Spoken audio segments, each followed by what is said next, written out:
பேரவை சொந்தங்களுக்கு மாலை வணக்கங்கள். உள்ளபடியே உங்களை நான் அதிகமாக தொல்லைப்படுத்துவதாக நினைத்தால் என்னை மன்னித்து விடவும். இது போன்ற வாய்ப்புகளை நம்மால் எத்தனை நாட்களுக்கு இப்படியே தொடர்ந்து செய்ய முடியும் என்கின்ற ஒரு எண்ணம் இருப்பதால் முடிந்தவரை எத்தனை விரைவாக நாம் இது போன்ற ஒரு பயிற்சிகளை நடத்தி கொள்ளலாம் என்கின்ற ஆர்வப்பாளரின் காரணமாகத்தான் உங்களை அடிக்கடி யூடியூப் சேனலிலே மிரட்டுகிறேன், உங்களை வாட்ஸ்அப்பிலே மிரட்டுகிறேன். இன்னும் இது போன்ற கூட்டங்களிலே கண்டிப்பாக கலந்து கொள்ளுங்கள் என்கின்ற வேண்டுகோளையும் நான் தொடர்ந்து வைத்துக் கொண்டிருக்கிறேன். மற்றபடி வேறு எந்த நோக்கமும் இல்லை. என்னுடைய நோக்கமெல்லாம் மிக வெளிப்படையானது. நீங்கள் எல்லாம் ஒரு பெரிய விற்பனர்களாக, இன்னும் சொல்லப்போனால் இந்த FB குரூப்பிலே இருக்கக்கூடிய இந்த 250 தோழர்களை ஒரு வலுவான தோழர்களாக மாற்றிவிட்டு அவர்களை ஒரு நல்ல ஒரு தரமான தோழர்களாக, விஷயம் தெரிந்த தோழர்களாக ஒரு மாற்றி அமைக்க என்னால் முடிந்ததென்றால் அதுவே என்னுடைய வாழ்க்கையினுடைய நோக்கமாக நான் தற்பொழுது கருதுகின்றேன்.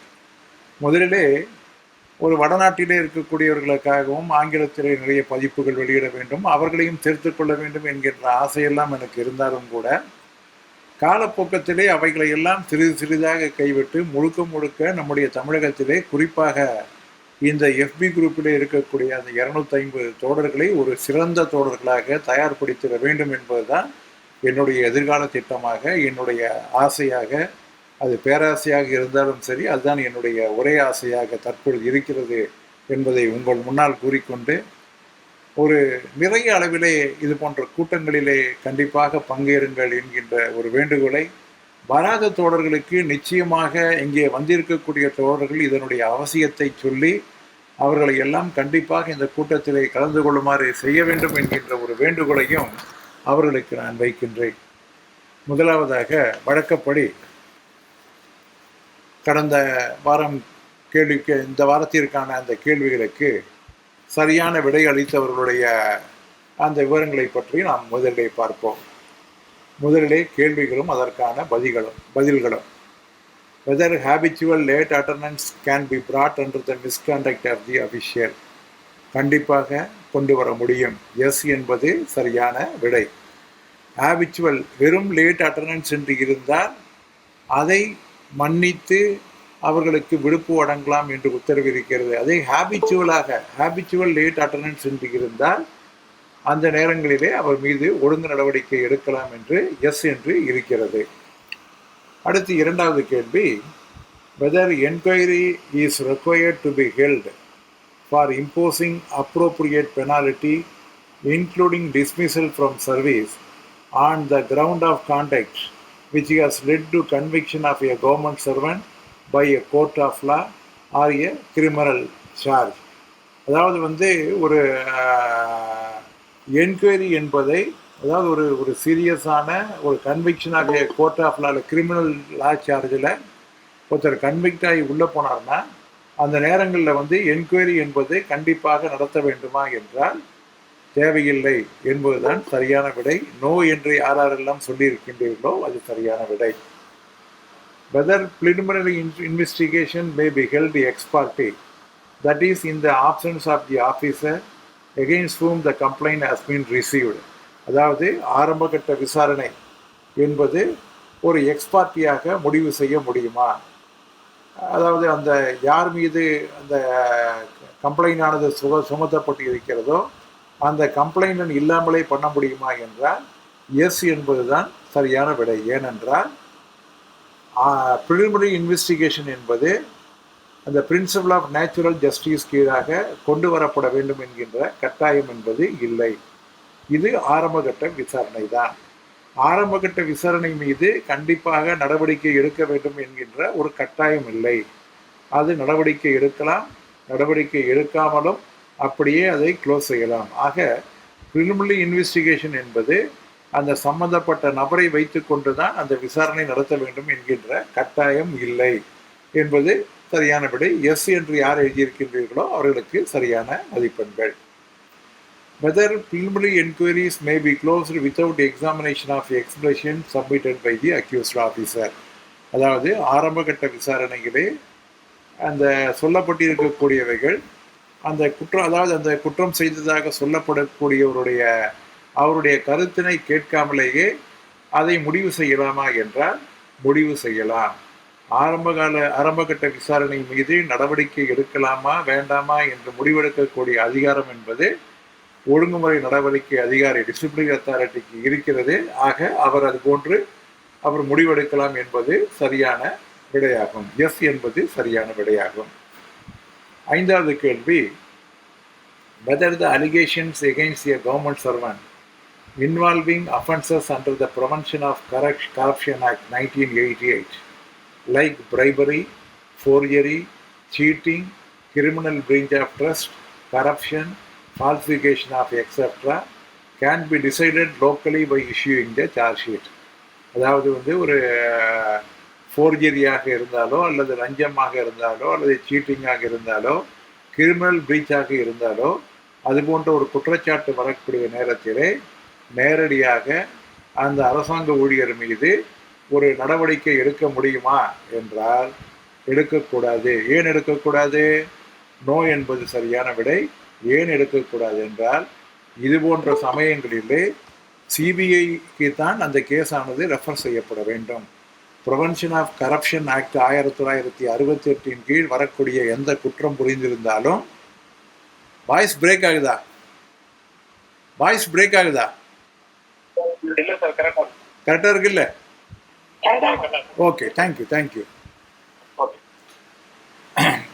ப்ரிவென்ஷன் ஆஃப் கரப்ஷன் ஆக்ட் 1988 படி இது போன்ற குற்றங்கள் இருந்தால் அவைகள் சிபிஐயில் தான் கொடுக்கப்பட வேண்டுமே தவிர அதற்கு இலாக்காவிலே நேரடியாக ஒரு விசாரணை நடத்தி அதை முடிவு செய்யக்கூடாது. ஆக நோ என்று சொன்னவர்கள் எல்லாம் சரியான விடையை சொல்லி இருக்கின்றார்கள். Once a case is referred to the CBI, whether the departmental authorities can undertake departmental investigation in the matter.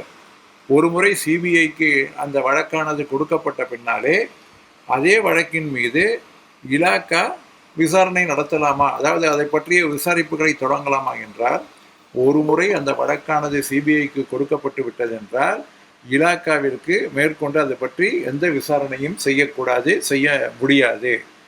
அதாவது சிபிஐ விசாரணையின் பொழுது இலாக்காவும் விசாரணை செய்யக்கூடாது என்பதுதான் சரியான விடை. நோ என்று சொன்னவர்களுக்கு சரியாக இருக்கும். How many stages of advice by the CVC, Central Vigilance Commission? CVC என்றால் Central Vigilance Commission.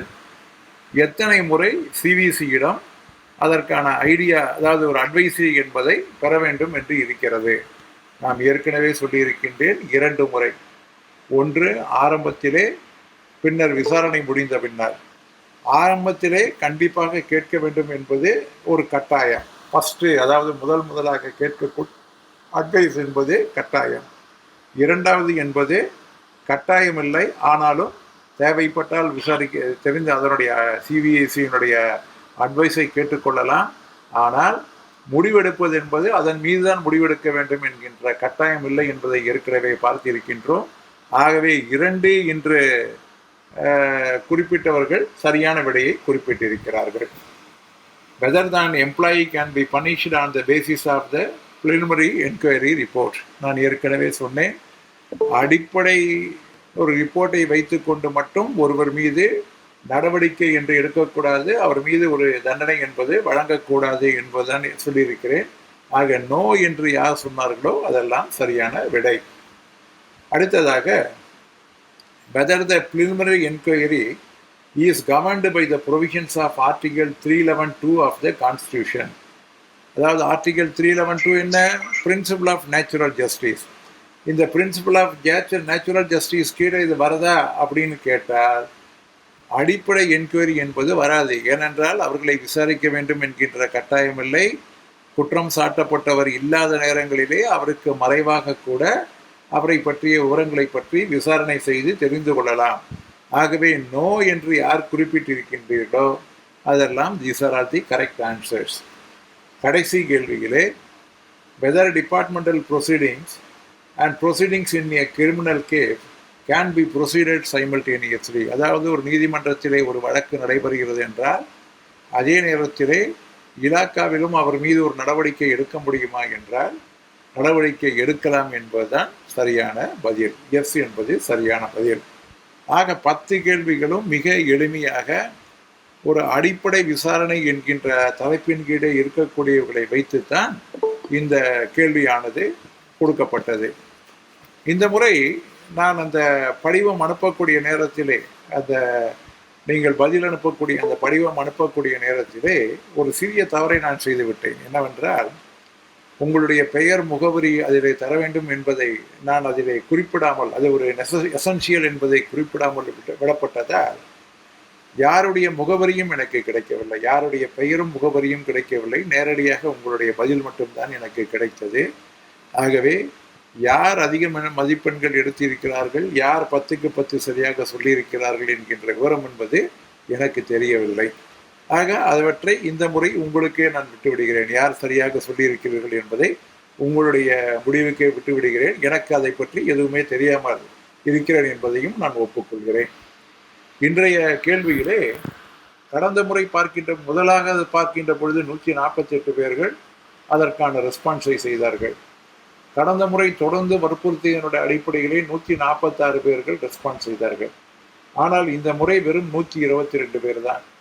நான் 200 பேரை எதிர்பார்க்கிறேன் என்று சொல்லக்கூடிய நேரத்திலே எதிர்மறையாக ஒவ்வொரு வாரமும் குறைந்து கொண்டே வருவது எனக்கு பெரிய மன சங்கடத்தை அளிக்கிறது. இன்னும் பல முறை சொன்னேன், யார் என்ன மதிப்பெண்கள் வாங்கிறார்கள் என்பதை மற்றவர்களுக்கு தெரிய போவதில்லை. எந்த விதமான இன்ஃபீரியாரிட்டி காம்ப்ளெக்ஸும் தேவையில்லை.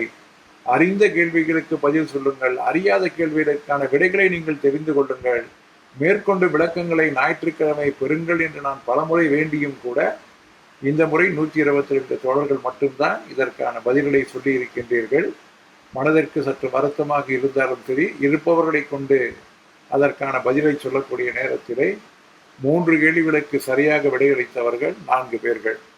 அதாவது 1-2 கேள்விகள் என்கின்ற அளவுக்கு இந்த தடவை இல்லை, இந்த தடவை மினிமம் 3 பேர் என்கின்ற ஒரு முன்னேற்றமானது ஏற்பட்டிருக்கிறது. அதாவது 3 கேள்விகளுக்கு சரியான விடை சொல்லி இருக்கக்கூடியவர்கள் 4 பேர்கள், 4 விடைகளுக்கு சரியான பதில் சொல்லி இருப்பவர்கள் 15 பேர்கள், 5 கேள்விகளுக்கு சரியான பதில் சொல்லி இருப்பவர்கள் 34 பேர்கள், 6 கேள்விக்கு சரியான விடை சொல்லி இருப்பவர்கள் 22 பேர்கள், 7 கேள்விகளுக்கு சரியான பதில் சொல்லியிருப்பவர்கள் 18 பேர், 10 பேர் 8 கேள்விகளுக்கு சரியாக சொல்லியிருக்கின்றீர்கள், 9 கேள்விகளுக்கு சரியாக 10 பேர், 10 கேள்விகளுக்கு சரியாக 9 பேர் சொல்லியிருக்கின்றீர்கள். ஆக 9 பேர் 10க்கு 10, 122லே 9 பேர் 10க்கு 10 என்கின்ற மதிப்பெண்ணை பெற்றிருக்கின்றீர்கள். உங்களுக்கு என்னுடைய பாராட்டுகள். தொடர்ந்து இந்த பகுதியானது அடுத்த வாரத்திலையும் தொடரும் என்று நான் உங்களுக்கு சொல்லிக் கொள்கிறேன். அடுத்ததாக இன்றைய நாளுக்கான நம்முடைய பயிற்சி பாடங்கள். இந்த வாரத்திலே நான் முக்கியமாக எடுத்துக்கொண்ட தலைப்பு என்பது பிரின்சிபல் ஆஃப் நேச்சுரல் ஜஸ்டிஸ். அதாவது பிரின்சிபல் ஆஃப் நேச்சுரல் ஜஸ்டிஸ் என்பதுதான் ஒரு ஆர்டிகல் 311 ஒரு மத்திய அரசாங்க ஊழியருக்கு கொடுக்கப்பட்டிருக்கக்கூடிய மிக பெரிய பாதுகாப்பு என்பதை பற்றி நம்முடைய ஆரம்பகால வகுப்பிலே மிக தெளிவாக நாம் நிறைய பார்த்திருக்கின்றோம். நிறைய பல உதாரணங்களை எல்லாம் சொல்லி விளக்கி இருக்கின்றேன். இதை மீண்டும் ஒரு முறை நாம் ரெஃப்ரெஷ் செய்வதை போன்று அதே நேரங்களிலே இந்த பிரின்சிபல் ஆஃப் நேச்சுரல் ஜஸ்டிஸை நம்முடைய வழக்கு விசாரணையின் பொழுது அல்லது நாம் பதில் எழுதுகின்ற பொழுது எப்படியெல்லாம் பயன்படுத்தலாம் என்பதற்கான ஒரு பகுதி தான் இன்று நாம் பார்க்க இருக்கின்றோம். முதலாவதாக இந்த பிரின்சிபல் ஆஃப் நேச்சுரல் ஜஸ்டிஸ் என்று பார்த்தால், அதாவது இலாக்காவினுடைய அனைத்து விசாரணைகளையுமே இந்த பிரின்சிபல் ஆஃப் நேச்சுரல் ஜஸ்டிஸ் என்கின்ற அடிப்படையிலே தான் இருக்க வேண்டும். நீதிமன்ற வழக்குகளும் கூட தன்னுடைய நீதிமன்ற தீர்ப்பினை சொல்லக்கூடிய நேரத்திலே இந்த பிரின்சிபல் ஆஃப் நேச்சுரல் ஜஸ்டிஸ் என்கின்ற அடிப்படையிலே தான் இருக்கும். இந்த பிரின்சிபல் ஆஃப் நேச்சுரல் ஜஸ்டிஸிலே என்ன சொல்லப்பட்டிருக்கிறது? முக்கியமாக 4 குறிப்புகள், 4 கோட்பாடுகள் சொல்லப்பட்டிருக்கிறது இந்த பிரின்சிபல் ஆஃப் நேச்சுரல் ஜஸ்டிஸிலே. அதாவது no one should be condemned unheard. எந்த ஒரு ஊழியரையும் யாருங்க ஹலோ கிடைக்கலையா? என்னோட வாய்ஸ் கிடைக்கலையா? ஹலோ, கிடைக்குது சார். சார் உங்க வாய்ஸ் கேக்குது சார். யாரும் கிடைக்கலன்னு சொன்னாங்களே, இப்ப கிடைக்கலையா? ஒரு வாய்ஸ் விட்டு நடக்குறாங்க சார். இல்ல, நடுவுல யாராவது மியூட் பண்ணிடுங்க. மியூட் பண்ணலன்னா ஒரு வேளை கிடைக்கலன்னு சொன்னாங்க. யாரோ ஒருத்தர் மைக் நடுக்க ஆன் பண்ணிட்டாங்க சார். சரி சரி சரி, இப்ப கேக்குதா? கிளியரா இருக்கா? கிளியரா இருக்கு sir. Okay okay okay, continue பண்ணட்டுமா? கண்டினியூ பண்ணட்டுமா? Okay okay. Number 1. Okay Shanmugam, on off mute பண்ணிக்கோங்க. Very good. இல்லை, யாராவது நம்ம தெரிஞ்ச நண்பர்கள் அப்படியே மியூட் பண்ணிடுங்க, அந்த மாதிரி வந்தாங்கன்னா பார்த்துங்க. அதாவது, no one should be condemned unheard. எந்த ஒருவரையும் கண்டம்டு, அதாவது இவர்கள் லாயக்கில்லாதவர்கள் என்று அவரை கேட்காமல் அவரை ஒதுக்க முடியாது அப்படின்னு என்ன அர்த்தம்? Enquiry should be conducted for the purpose of condemning any official. ஒருவரை ஒரு இலாக்காவிலிருந்து வீட்டுக்கு அனுப்ப வேண்டும் என்றால் கண்டிப்பாக ஒரு விசாரணை நடத்தித்தான் அவர் மீது ஒரு நடவடிக்கை எடுக்க முடியும் என்பதற்கான முதலே சொல்லப்பட்டிருப்பதுதான் no one shall be condemned unheard. ஒருவரை ஒரு லாயக்கில்லாதவர் என்று அவரை கேட்காமல், அவருடைய தரப்பு வாதங்களை கேட்காமல் ஒருவரை அறிவிக்க கூடாது என்பது முதலாவதாக சொல்லப்பட்டிருக்கக்கூடிய அந்த constitutional guarantee for the central government employees. இரண்டாவதாக, no one shall be judge in is own cause. அவருடைய காரணத்திற்காக அவரே நீதிபதியாக ஒருவர் இருக்கக்கூடாது. அது எப்போ வருது? ஒரு ஒரு டிசிப்ளினரி அத்தாரிட்டி அவரே சம்பந்தப்பட்டு இருந்தால் அவர் அந்த வழக்கிலே நீதிபதியாக இருக்க முடியாது. அதுக்காக தான் அடாக் டிசிப்ளினரி அத்தாரிட்டி போடுறோம் அப்படின்னு சொல்றது காரணமே no one shall be judge in is own cause என்று சொல்லக்கூடிய இரண்டாவது பிரின்சிபல். மூணாவது என்னன்னா, justice should not only be done but should manifestly appear to have done. அதாவது நீதி என்பது அது அதை நிலைநாட்டுவது மட்டுமல்ல, பார்க்கக்கூடிய நேரத்திலே கூட நிலைநாட்டப்பட்டதாக அறியப்பட வேண்டும். அதாவது நீதி வழங்கப்பட்டது என்பது மற்றவர்களால் உணரப்பட வேண்டும், அது தெரியப்பட வேண்டும் என்பதுதான் அதில் இருக்கக்கூடிய மூன்றாவது சரத்துகள். நாலாவது, எ கிளியர் ஸ்பீக்கிங் ஆர்டர். ஒரு உத்தரவு என்று போட்டால் ஸ்பீக்கிங் ஆர்டர் என்றால் என்ன காரணம், எந்த காரணத்திற்காக குற்றச்சாட்டு தொடுக்கப்படுகிறது, எப்படியெல்லாம் விதிகள் மீறி இருக்கின்றன, இந்த விதிகள் மீறலுக்கு என்ன பொறுப்பு என்பதெல்லாம் கேட்டு அவருடைய பதிலை உள்வாங்கி அவருடைய பதிலையும் தொகுத்து இறுதியாக அவர் கொடுத்த பதிலே நான் எப்படியெல்லாம் மாறியிருக்கிறேன் என்பதை எல்லாம் சொல்லி அதற்கு பின்னால் தண்டனை என்பது வழங்கப்பட வேண்டும் என்பதுதான் இதனுடைய சாரம். எ கிளியர் ஸ்பீக்கிங் ஆர்டர். ஆக இந்த பிரின்சிபல் ஆஃப் நேச்சுரல் ஜஸ்டிஸ் என்பது இந்த நான்கும் இருக்க வேண்டும். இந்த நான்கிலே ஒன்று இல்லை என்றாலும் கூட இந்த இயற்கை நீதி கோட்பாட்டிற்கு முரணாக இருக்கிறது என்று சொல்லி நம்முடைய வாதங்களை திருப்பிட வேண்டும், அதாவது அவர்களை திசை திருப்பிட வேண்டும். அதற்காக இந்த நான்கையும் நாம் பயன்படுத்திட வேண்டும். பெரும்பாலும் இந்த கிளியர் ஸ்பீக்கிங் ஆர்டர் என்பது இல்லாத நேரத்திலே, அந்த நேரத்திலே இதை நாம் பிரின்சிபல் ஆஃப் நேச்சுரல் ஜஸ்டிஸ் என்பதை நம்முடைய பதிலே கண்டிப்பாக குறிப்பிட வேண்டும், அதை தெரிந்து கொள்ள வேண்டும்.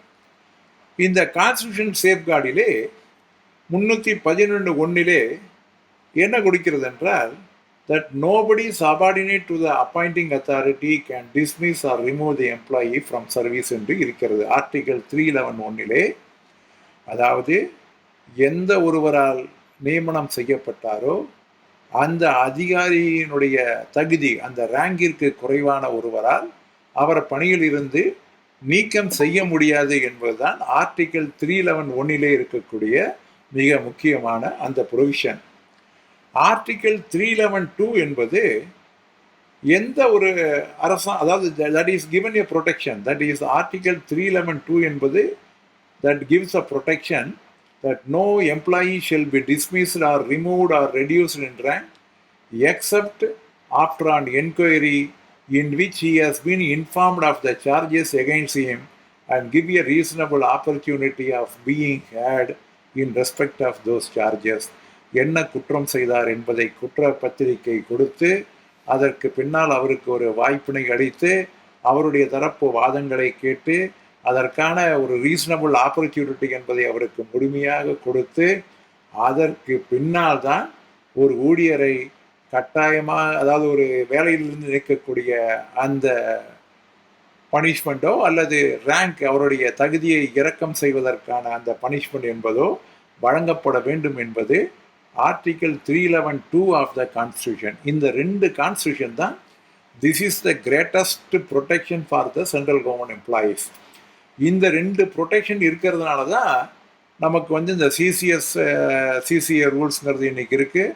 அந்த சிசிஎஸ் ரூலில் வந்து இதெல்லாம் நம்ம டிஸ்கஸ் பண்ணிட்டு இருக்கோம். அடுத்தது வந்து ஆடி அடல்ட்ரம் பேரம் அப்படின்னு பேட்டர்ன் ஒன்று இருக்குது. ஆடி ஆல்டரம் பேட்டர்ன் அப்படின்னா என்ன? This is the protection given under the principle of natural justice. அதாவது இயற்கை நீதி கோட்பாட்டிலே ஒருவருக்கு கொடுத்திருக்கக்கூடிய அந்த பாதுகாப்பு என்பது அதிலே சொல்லப்படுகிறது. அந்த ரூலில் என்னென்ன இருக்குது? ஆடி ஆல்டரம் பேட்டர்ன் அப்படின்றதுல வந்து என்ன அந்த ரூலினுடைய நோக்கம், அதாவது that is a Latin word. அந்த லட்டின் வேர்டில் இருக்கக்கூடியது என்னன்னா, the basically a protection given to the arbitrary administrative action. அதாவது அந்த ப்ரொடெக்ஷன் என்பது கொடுக்கப்பட்டிருக்கிறது. அந்த ப்ரொடெக்ஷன் என்பது என்ன கொடுக்கப்பட்டிருக்கிறது என்றால், ஒரு ஊழியருக்கு இஸ் ஹேவிங் த ரைட்ஸ், அவருக்கு இந்த உரிமையானது இருக்கிறது. என்ன உரிமை என்றால், நோ த சார்ஜஸ், அவர் மீது என்ன குற்றம் என்பதை அவர் அறிந்து கொள்வதற்கான அந்த உரிமை என்பது இருக்கிறது. அந்த உரிமை மட்டுமல்லாமல் அவர் என்ன குற்றம் சாட்டினார் என்று சொல்வதற்கான அந்த டாக்குமெண்ட்டுகளை அவர் மேற்பார்வையிடுவதற்கான அந்த உரிமை இருக்கிறது. இன்ஸ்பெக்ட் த டாக்குமெண்ட்ஸ், அதை மேற்பார்வையிடுவதற்கு, அதை ஆய்வு செய்வதற்கான அந்த உரிமை என்பது அவருக்கு இருக்கிறது. அதே போன்று நோ த எவிடன்ஸ், இதற்கான சாட்சியங்கள் யார், தன் மீது குற்றம் சாட்டுவதற்கான அந்த சாட்சியங்கள் யார் என்பதை தெரிந்து கொள்வதற்கான அந்த வசதிகள் என்பது செய்து தரப்பட வேண்டும். கிராஸ் எக்ஸாமின் தி விட்னஸஸ், யாரெல்லாம் சாட்சிகள் என்று சொல்கின்றார்களோ அந்த சாட்சிகளை எல்லாம் குறுக்கு விசாரணை செய்யக்கூடிய அந்த வசதி என்பது செய்து தர வேண்டும். லீடு எவிடன்ஸ், ஒரு எவிடன்ஸ் இருக்கக்கூடிய நேரத்திலே அந்த எவிடன்ஸினை நேரடியாக கேட்டு அதனை மடக்கி அதனுடைய மூலமாக உண்மையை கொண்டு வருவதற்கான அந்த வாய்ப்பு என்பதை தர வேண்டும். ஒட்டுமொத்தமாக இந்த ப்ரொடெக்ஷன் என்பது பிரின்சிபிள் ஆஃப் நேச்சுரல் ஜஸ்டிஸ், அதாவது ஆர்டிகல் 311(2) கான்ஸ்டியூஷனுடைய என்ன சொல்லப்பட்டு இருக்கிறதோ அந்த நேச்சுரல் ஜஸ்டிஸ்க்கு ஈடாக கொண்டு வரப்பட வேண்டும் என்பதுதான் இந்த ஆடி ஆல்டரம் பேட்டர்ன் என்று சொல்லக்கூடிய இதிலே குறிப்பிடப்பட்டிருக்கிறதாகும். அதாவது ஒருவர் என்ன குற்றம் செய்திருக்கிறார் என்கின்ற குற்றம் தெரிய வேண்டும். அவர் அந்த குற்றச்சாட்டிற்கான அந்த டாக்குமெண்ட்டை அவர் ஆய்வு மேற்கொள்ளலாம். சாட்சியங்களை பற்றி அவர் தெரிந்து கொள்ளலாம். அந்த சாட்சியங்களை அவர் குறுக்கு விசாரணை செய்யலாம். ஒரு எவிடன்ஸ், அதற்கான ஆதாரங்களை எல்லாம் அவர் அதன் மீது அவருடைய கேள்விகளை எழுப்பலாம். அதை அவருக்கு தேவையானவற்றையும் அவர் சமர்ப்பிக்கலாம்.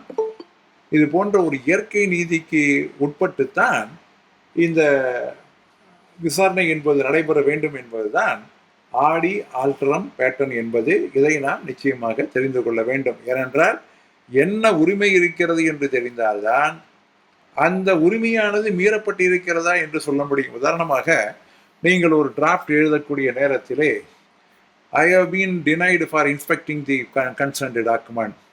I have not mentioned about the evidences. இது போன்று இருக்கக்கூடிய நேரத்திலே the disciplinary authority has violated the principle of Aadi ஆல்டரம் pattern என்று சொல்லுங்கள், பிரின்சிபிள் ஆஃப் நேச்சுரல் ஜஸ்டிஸ் என்று சொல்வதற்கு பதிலாக ஆடி ஆல்டரம் பேட்டர்ன் என்று சொன்னால் அந்த நேரத்திலே அதிகாரிகள் கூட யோசிப்பார்கள். ஆக அந்த வார்த்தை பிரயோகத்திற்கு இது போன்றவற்றை நாம் நிச்சயமாக பயன்படுத்த வேண்டும். இன்னும் சொல்ல போனால் மென்ஸ்லா என்பார்கள், சில இடங்களிலே சினிடை என்பார்கள். இந்த டிசிப்ளினுடைய வரக்கூடிய அந்த லத்தீனுடைய உபயோகமான வார்த்தைகளை எல்லாம் பற்றி கூட இறுதியாக ஒரு வகுப்பிலே நாம் பார்க்க போகிறோம். நிச்சயமாக தெரிந்து கொள்ள வேண்டும். அது போன்ற வாசகங்களை நம்முடைய டிராஃப்டிலே பயன்படுத்தக்கூடிய நேரத்திலே அது அந்த டிராஃப்டானது மிக அழகாக ஒரு ஒரு பிரம்மாண்டமாக இருக்கும். அதை நாம் செய்ய வேண்டும். அடுத்ததாக 104, the principle of natural justice requiring in the process of disciplinary proceedings by issuing speaking orders. அதாவது இந்த ஸ்பீக்கிங் ஆர்டர் மூலமாகத்தான் இயற்கை நீதி என்பதை அந்த ப்ராசஸிலே காட்ட முடியும் என்று அவர்கள் சொல்கின்றார்கள். அதாவது என்னவென்றால், it must be speaking order, orders disposing the allegations of bias on the part of the enquiry authority and requesting for the charges. அதாவது அந்த ஸ்பீக்கிங் ஆர்டர் என்பது எந்த கட்டத்திலே அவசியம் என்று சொன்னால், ஒருவர் தன்னுடைய விசாரணை அதிகாரி ஒருதலை பட்சமாக ஒரு ஓரமாக நடந்து கொள்கிறார், பயஸாக நடந்து கொள்கிறார் என்று ஒரு புகார் அனுப்பினால், அந்த புகாரை ஏற்றுக்கொள்ளாமல் அந்த புகார் மீது ஒரு முடிவெடுக்கக்கூடிய நேரத்திலே அதை ஏற்றுக்கொள்வதோ மறுப்பதோ என்று இருக்கக்கூடிய நேரத்திலே that must be a speaking order. என்ன காரணத்திற்காக ஏற்றுக்கொள்கிறோம், எந்த காரணத்திற்காக ஏற்றுக்கொள்ளப்படவில்லை என்பதை பற்றி அந்த உத்தரவானது தெளிவாக சொல்லப்பட வேண்டும். That should be a speaking order. யாரானு கையில் நோட்ஸ் வச்சுருந்தீங்கன்னா தயவு செஞ்சு நான் சொல்லக்கூடிய அந்த வாசகங்களை அப்படியே வச்சு பார்த்தீங்கன்னா உங்கள் மைண்டில் ரெக்கார்ட் ஆகும். சைடில் அப்படியே தமிழ்லேயும் நோட் பண்ணிட்டே வாங்க, நல்லாயிருக்கும் அது. அடுத்தது, orders dealing with the request for permanent appointment ஆகிய legal practitioner of a defence assistant. அதாவது லீகல் ப்ராக்டிஷனரை டிஃபென்ஸ் அசிஸ்டண்ட்டாக எப்போ வச்சுக்கலாம் அப்படின்னா, ரெண்டு காரணங்களில் மட்டும்தான் வச்சுக்க முடியும். நம்பர் 1, அந்த ப்ரெசென்டிங் ஆஃபீஸர், விசாரணையினுடைய அறிமுக அதிகாரி என்பவர் ஒரு லீகல் ப்ராக்டிஷனராக இருந்தால் அந்த நேரங்களிலே ஒரு லீகல் ப்ராக்டிஷனரை டிஃபென்ஸ் அசிஸ்டண்ட்டாக வைத்து கொள்ளலாம். அப்படி இல்லை என்றால் ஒரு சிபிஐ போன்ற வழக்குகள் நடக்கக்கூடிய நேரத்திலே அந்த நேரத்திலே ஒரு டிஃபென்ஸ் அசிஸ்டண்ட்டாக ஒரு லீகல் ப்ராக்டிஷனரை வைத்து கொள்ளலாம். அது போன்ற நேரங்களிலே கேள்வி கேட்கக்கூடிய நேரத்திலே அது மறுக்கப்படுகிறது என்றால் ஏன் மறுக்கப்படுகிறது என்பதற்கான விளக்கங்களை ஒரு விளக்க ஆணையாக வெளியிட வேண்டும். அதே போன்று ஒருவர் ஒரு டிஃபென்ஸ் அசிஸ்டண்டை தன்னுடைய பகுதியிலே இல்லாமல் வெளிப்பகுதியிலிருந்து வெளியிடங்களிலிருந்து ஒரு டிஃபென்ஸ் அசிஸ்டண்டை கேட்டால் அதை மறுக்கக்கூடிய நேரத்திலே that should be a speaking order. அதான் ஏற்கனவே சொல்லியிருக்கின்றேன், டிஃபென்ஸ் அசிஸ்டன்ட் என்பது நாம் தேர்வு செய்து கொண்டாலும் கூட அதை மறுப்பதும் நிராகரிப்பதற்கான உரிமை என்பது அந்த அதிகாரிக்கு உரிய அதிகாரிக்கு இருக்கிறது. அது போன்ற நேரங்களிலே அது அந்த வெளியிடங்களிலிருந்து, உள்ளூரில் இல்லாமல் வெளியிடங்களில் இருந்து ஒரு பாதுகாப்பு துணை ஒரு டிஃபென்ஸ் அசிஸ்டண்டை நியமனம் கோரக்கூடிய நேரத்திலே அந்த நியமன சமயங்களிலே அதை மறுப்பதென்றால் அதற்கான ஒரு தெளிவான ஒரு ஸ்பீக்கிங் ஆர்டர் என்பதை அவர்கள் தர வேண்டும். அதே போன்று ஒரு விசாரணை நடக்கக்கூடிய நேரத்திலே ஒரு டிஃபென்ஸ் டாக்குமெண்ட் கேட்டாலோ அல்லது ஒரு விட்னஸை வரவழைத்து விசாரிக்க வேண்டும் என்று சொன்னாலோ அந்த நேரத்திலே அது மறுக்கப்படுகிறது என்றால் அதற்கும் ஏன் மறுக்கப்படுகிறது என்பதற்கான கிளியரான ஸ்பீக்கிங் ஆர்டர் என்பது தரப்பட வேண்டும். அடுத்ததாக, ஒரு அட்ஜர்ன்மெண்ட் கேட்கின்றோம். ஒரு விசாரணை நடக்கக்கூடிய நேரத்திலே ஒரு அட்ஜர்ன்மெண்ட் என்பது தேவை. சற்று நாட்கள் தள்ளி வைத்து இதை நடத்துங்கள் என்று கேட்கக்கூடிய நேரத்திலே அதை முடிவு செய்யக்கூடிய நேரத்திலும் கிளியரான ஒரு ஸ்பீக்கிங் ஆர்டர் என்பது வெளியிட வேண்டும். அடுத்ததாக, ஒரு பெனால்டி ஆர்டர், ஒரு தண்டனை உத்தரவானது வழங்கப்படக்கூடிய நேரத்திலே அந்த தண்டனை உத்தரவு என்பது should be a clear speaking ஆர்டராக இருக்க வேண்டும் என்பது ஒரு முக்கியமான ஒரு கருத்தாகும். அதே போன்று ஒரு அப்பீல் செய்யப்படுகிறது என்றால், ஒரு ரிவிஷன் செய்யப்படுகிறது என்றால் அந்த உத்தரவும் கூட it should be a clear speaking order.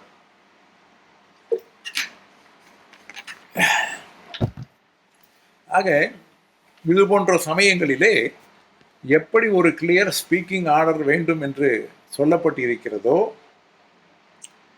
இந்த உத்தரவுகளிலே ஒரு கிளியர் ஸ்பீக்கிங் ஆர்டராக இல்லாமல் மறுக்கப்பட்டால், அதாவது ஒரு தெளிவாக ஏன் அதை நாங்கள் நிராகரிக்கிறோம் என்று அது சொல்லப்படவில்லை என்றால், அந்த கிளியர் ஸ்பீக்கிங் ஆர்டர் என்பது இல்லை என்றால் அதன் மீது மேல்முறையீடு செய்யலாம்.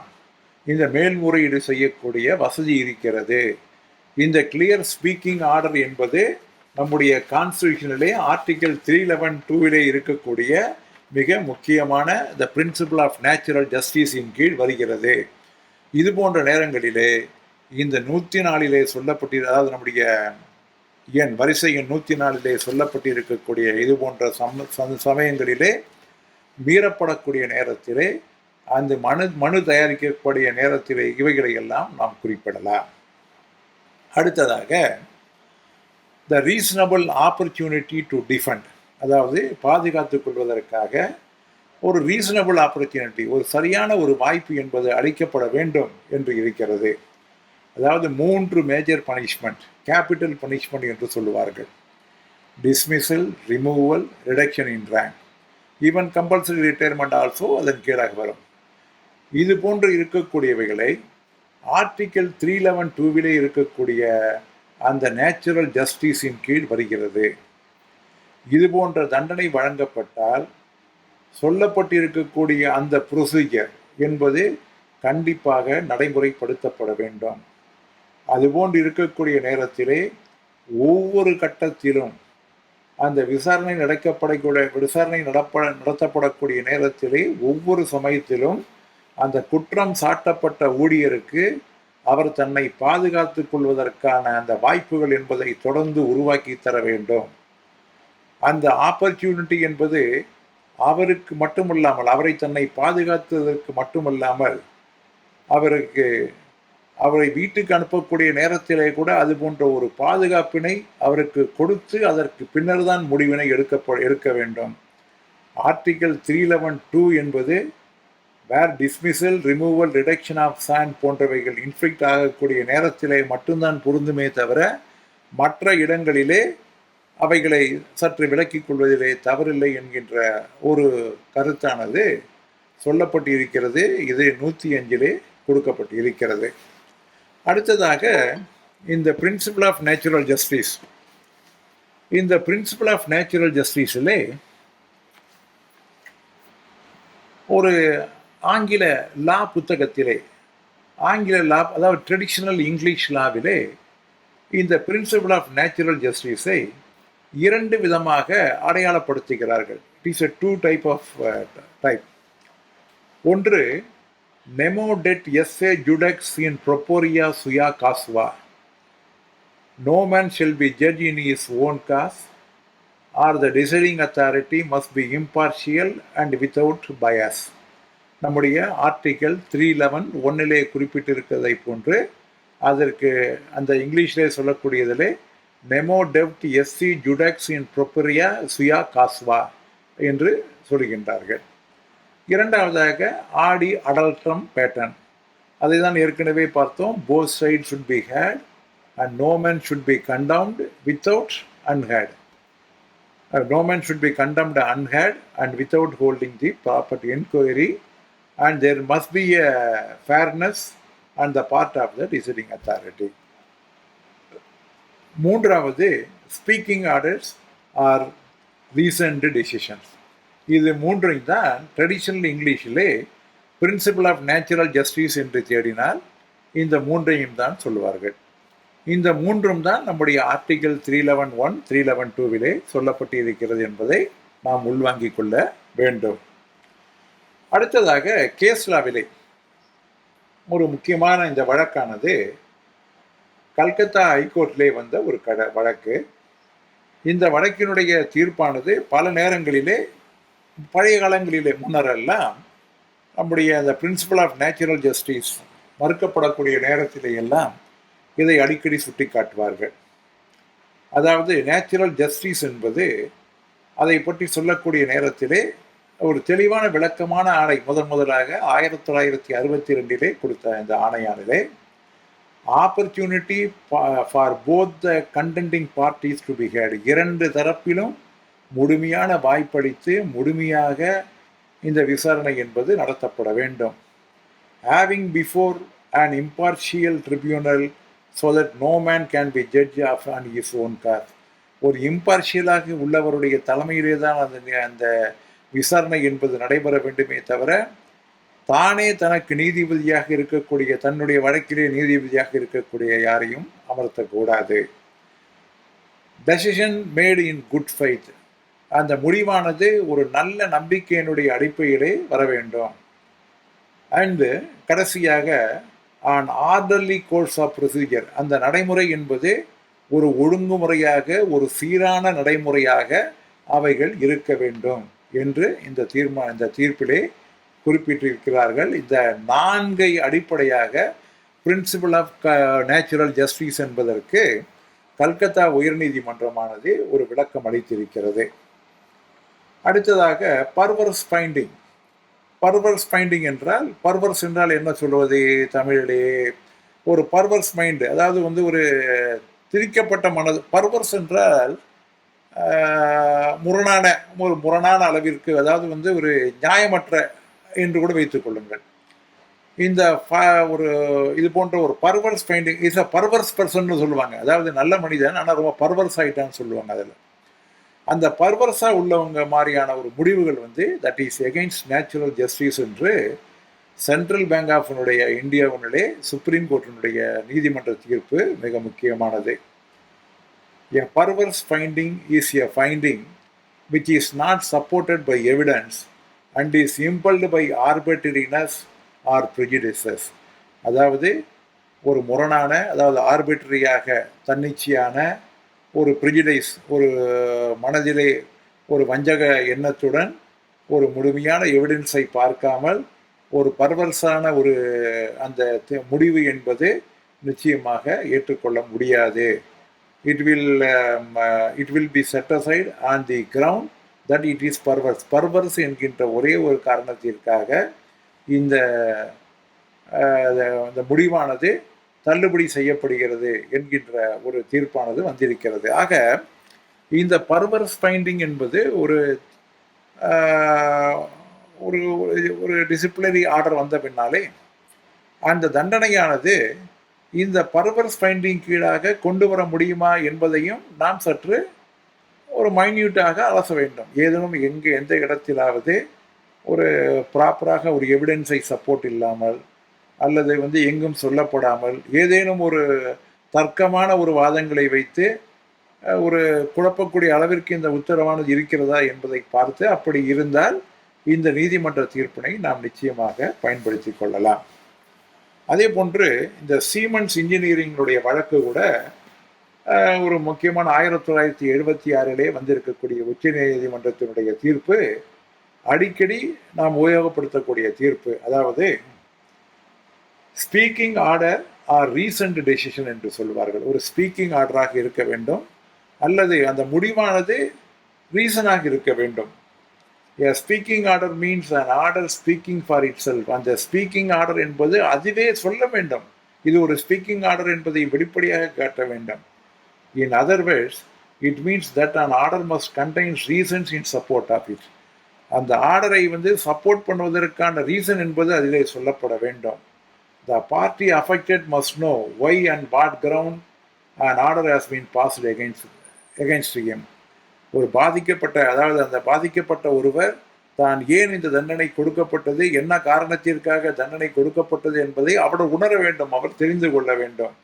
This is one of the cardinal principle of natural justice என்று அந்த நீதிமன்றத்திலே சொல்வார்கள். அது மட்டுமல்ல, the rule requiring reasons to be given in support of an order is like the principle of Adi Altram pattern, a basic principle of natural justice which must confirm every quasi-judicial process, and this rule must be observed in its proper spirit and more pretense of compliance with which would not satisfy the requirement of law.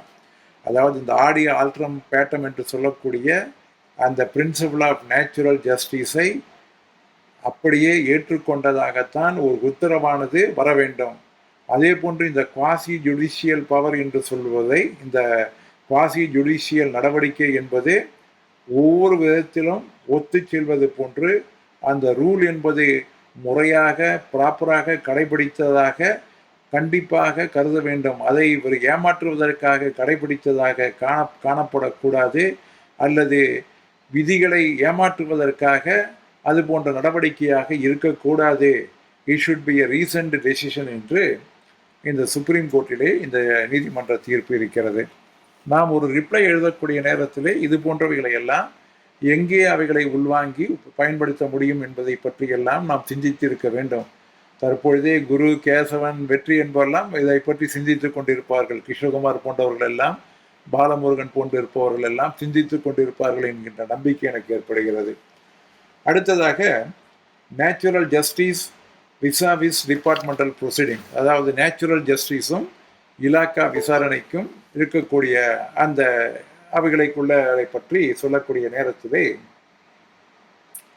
the rules of natural justice require that a party should have the opportunity of adducing relevant evidence on which he relies. The evidence of the opponent should be taken in his presence. அதாவது வேறு விதமான சாட்சியங்கள் தர முடியும் என்று குற்றம் சாட்டப்பட்டவருடைய தலைப்பிலே சொல்லப்பட்டால் அவருக்கு அதற்கு உரிய அந்த வாய்ப்பு என்பது அளிக்கப்பட வேண்டும். அந்த குற்றம் அதாவது ஏற்கனவே குற்றம் சாட்டியவருடைய எதிரிலேயே இந்த சாட்சியங்களை வைத்து அவர்களை கிராஸ் எக்ஸாமினேஷன் செய்து அவர் குற்றமற்றவர் என்பதை நிரூபிப்பதற்கான வாய்ப்புகள் இருந்தால் அவைகளை நிச்சயமாக செய்ய வேண்டும். அது அவருடைய உரிமை. இந்த உரிமையை தடை செய்வதற்கு எந்த விதமான விசாரணை அதிகாரிக்கும் உரிமை இல்லை. அதுபோல் நான் குற்றமற்றவர் என்று நான் நிரூபிக்க முடியும் என்று சொன்ன நேரத்திலே அவர் கேட்ட அந்த ஆவணங்களை தர மறுப்பதும் கூட அது இயற்கை நீதிக்கு முரணானதாக இருக்கும். அது போன்ற நேரங்களிலே என்கொயரி என்பது செல்லத்தகாததாகிவிடும் என்கின்ற ஒரு உச்சநீதிமன்றத்தினுடைய தீர்ப்பு டி.ஆர். வர்மா என்பவருடைய வழக்கிலே கொடுக்கப்பட்டிருக்கிறது. 110 அதை படித்துக் கொள்ளுங்கள். இதுவும் ஒரு முக்கியமான ஒரு தீர்ப்பாகும். சரியான வாய்ப்புகள் அளிக்கப்படவில்லை என்றால் அந்த வாய்ப்புகள் அளிக்கப்படாத நேரத்திலே அந்த விசாரணையின் பொழுது அவற்றை அந்த டைரி ஆர்டர் ஷீட் என்று சொல்லக்கூடிய அந்த டிஓஎஸ்ஸிலே அதை பதிவு செய்துவிட்டு வந்துவிட வேண்டும். அதற்கு பின்னால் பதில் எழுதக்கூடிய நேரத்திலே அந்த டிஓஎஸ்ஸிலே அந்த டைரி ஆர்டர் ஷீட்டிலே சொல்லியிருக்கக்கூடியவைகளை சுட்டிக்காட்டி இவைகள் இந்த நீதிமன்ற தீர்ப்பின்படி எனக்கு அந்த உரிய வாய்ப்பு என்பது அளிக்கப்படவில்லை, இது தவறு என்பதை அதற்கு பின்னால் நாம் சொல்ல முடியும். இதை தெரிந்து கொள்ள வேண்டும். அதே போன்று இந்த டிபார்ட்மெண்டல் ப்ரொசீடிங்ஸிலே இந்த பிரின்சிபல் ஆஃப் நேச்சுரல் ஜஸ்டிஸ், அதாவது இந்த இயற்கை நீதி கோட்பாடு என்பது எந்தெந்த முறையிலே கடைபிடிக்கப்படுகிறது என்பதை பற்றி ஒரு மேலோட்டமாக பார்த்தால், மேலோட்டம் மட்டுமல்ல அதுதான் உண்மையும் கூட, முதலாக இந்த சார்ஜ் ஷீட் வழங்கப்படக்கூடிய நேரத்திலே அது துவங்குகின்றது. அதற்கு பின்னால் அந்த குற்றம் சாட்டப்பட்டவர் தன்னுடைய மறுப்பினை அல்லது தன்னுடைய நியாயத்தினை சொல்வதற்கான வாய்ப்பு என்பது வழங்கப்படுகிறது. அதற்கு பின்னால் அவருக்கு தேவையான டாக்குமெண்ட்ஸோ மெட்டீரியலோ கேட்டால் அவைகளை தருவதற்கு ஒரு வாய்ப்பளிக்கிறது. அதற்கு பின்னால் குற்றம் சாட்டப்பட்டவர் தேவைப்பட்டால் அந்த ஆவணங்களை ஆய்வு மேற்கொள்வதற்காக அவருக்கு அந்த வாய்ப்பு அளிக்கப்படுகிறது. அதே போன்று ஒரு தேவையான சாட்சியங்களை விட்னஸ்களை அவர் தருவிப்பதற்கும் அவர் தன்னுடைய தரப்பிலே தருவிப்பதற்கும் அவருக்கு ஒரு வாய்ப்பு என்பது அளிக்கப்படுகிறது. அதே போன்று இலாக்கா தரப்பிலே சொல்லக்கூடிய அந்த சாட்சியங்களையோ அல்லது தன் தரப்பிலே தரக்கூடிய சாட்சியங்களையோ கிராஸ் எக்ஸாமினேஷன் குறுக்கு விசாரணை செய்வதற்கான அந்த வாய்ப்பு என்பது தரப்படுகிறது. அதே போன்று லீகலாக ஒரு சட்ட ரீதியான ஒரு விண்ணப்பங்களை தருவதற்கும் அங்கே வாய்ப்புகள் தரப்படுகிறது. ஒரு நோட்டீஸ் என்கொயரி நடக்கக்கூடிய நேரத்திலே நோட்டீஸ் கொடுப்பதிலே அவருக்கு அந்த இயற்கை நீதி என்பது பாதுகாக்கப்படுகிறது. அதே போன்ற ஒரு அட்ஜன்மெண்ட் கேட்கக்கூடிய நேரத்திலே அதற்கு அவருக்கு அனுமதி கொடுக்கப்படுகிறது. போக இது போன்ற நேரங்களிலே கிட்டத்தட்ட ஒரு 10 சமயங்களிலே இந்த இலாக்கா விசாரணையின் பொழுது இந்த பிரின்சிபல் ஆஃப் நேச்சுரல் ஜஸ்டிஸ் என்பது அவர்களுக்கு அளிக்கப்படுகிறது. இது ஒரு முக்கியமான செய்தியாகும். இனி நாம் பார்க்கக்கூடியது மிக முக்கியமான ஒரு பிரின்சிபல் ஆஃப் நேச்சுரல் ஜஸ்டிஸிலே அதாவது broadly speaking, requirement of the principle of natural justice shall stand satisfied in the following situation. ஒரு சிச்சுவேஷனை உருவாக்கி கொண்டு அந்த சிச்சுவேஷனின் பொழுது பிரின்சிபல் ஆஃப் நேச்சுரல் ஜஸ்டிஸ் கடைபிடிக்கப்பட்டிருக்கிறதா, இது கடைபிடிக்கப்படவில்லையா என்பதை அறிந்து அதற்கேற்ப ஒரு கோரிக்கை மனுவினை தயார் செய்வதற்கு மிக மிக மிக பயனுள்ளவைகள் 112 131 வரை 20 தொகுக்கப்பட்டிருக்கிறது. அருள் கூர்ந்து இவைகளை மனதிலே முழுமையாக உள்வாங்கிக் கொள்ளுங்கள். இந்த முறை கொடுத்திருக்கக்கூடிய இந்த டாபிக் என்பது மிக அற்புதமான ஒன்று. இந்த கம்பலிஷன் என்பது மிகவும் வேல்யூபிளான ஒன்று. இதை கண்டிப்பாக மனதிலே உள்வாங்கிக் கொள்ளுங்கள். உதாரணமாக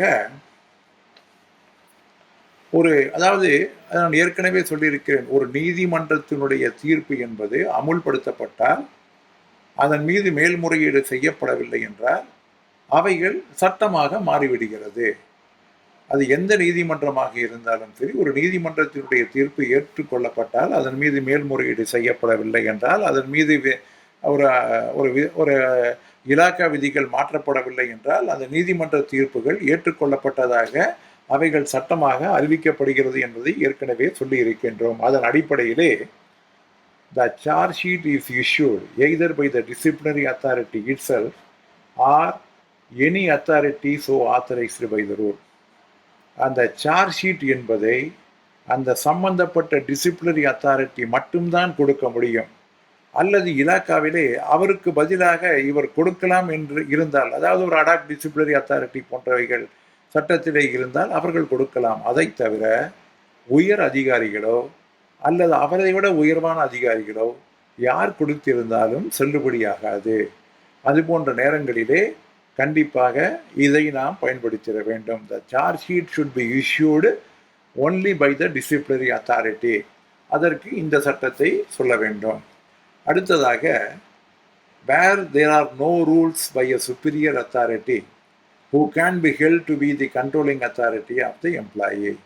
அவரை விட சுப்பீரியராக இருக்கக்கூடிய எந்த ஒரு அத்தாரிட்டியோ ஒரு கண்ட்ரோலிங் அத்தாரிட்டியாகவோ உள்ளவர்கள் எந்த நேரங்களிலும் சார்ஜ் ஷீட் என்பதை தர முடியாது. டிசிப்ளினரி அத்தாரிட்டி மட்டும்தான் தர முடியும் என்பது அந்த 112 131 சொல்லப்பட்டிருக்கிறதுல இருக்க முதலாவது முக்கியமான கருத்தாகும். இரண்டாவது, the disciplinary authority should be impartial and must not have any personal cause of bias against him. An authority cannot take proceedings if the matter concerned himself. ஒரு டிசிப்ளினரி அத்தாரிட்டி, ஒரு ஒழுங்குமுறை நடவடிக்கை அதிகாரி என்பவர் பாரபட்சம் இல்லாமல் அவர் இருக்க வேண்டும். எந்த ஒரு சொந்த காரணத்திற்காகவோ ஒரு பயஸ், ஓரசார்பு, ஒருதலையான ஒரு சார்பாக ஒரு ஊழியர் மீது அவர்கள் நடந்து கொள்ளக்கூடாது.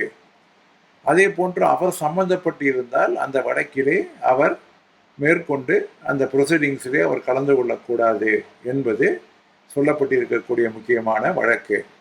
அதிலே or when he is a witness in the case, அவர் ஒரு சாட்சியாக இருந்தாலும் கூட, அதிலே அவர் சம்மந்தப்பட்டு இருப்பது மட்டுமல்ல, ஒரு சாட்சியாக இருந்தாலும் கூட அவர் டிசிப்ளினரி அத்தாரிட்டியாக அவர் செயல்படக்கூடாது. இவைகளெல்லாம் the principle of natural justice கீழாக வருகிறது என்பதை தெரிந்து கொள்ள வேண்டும்.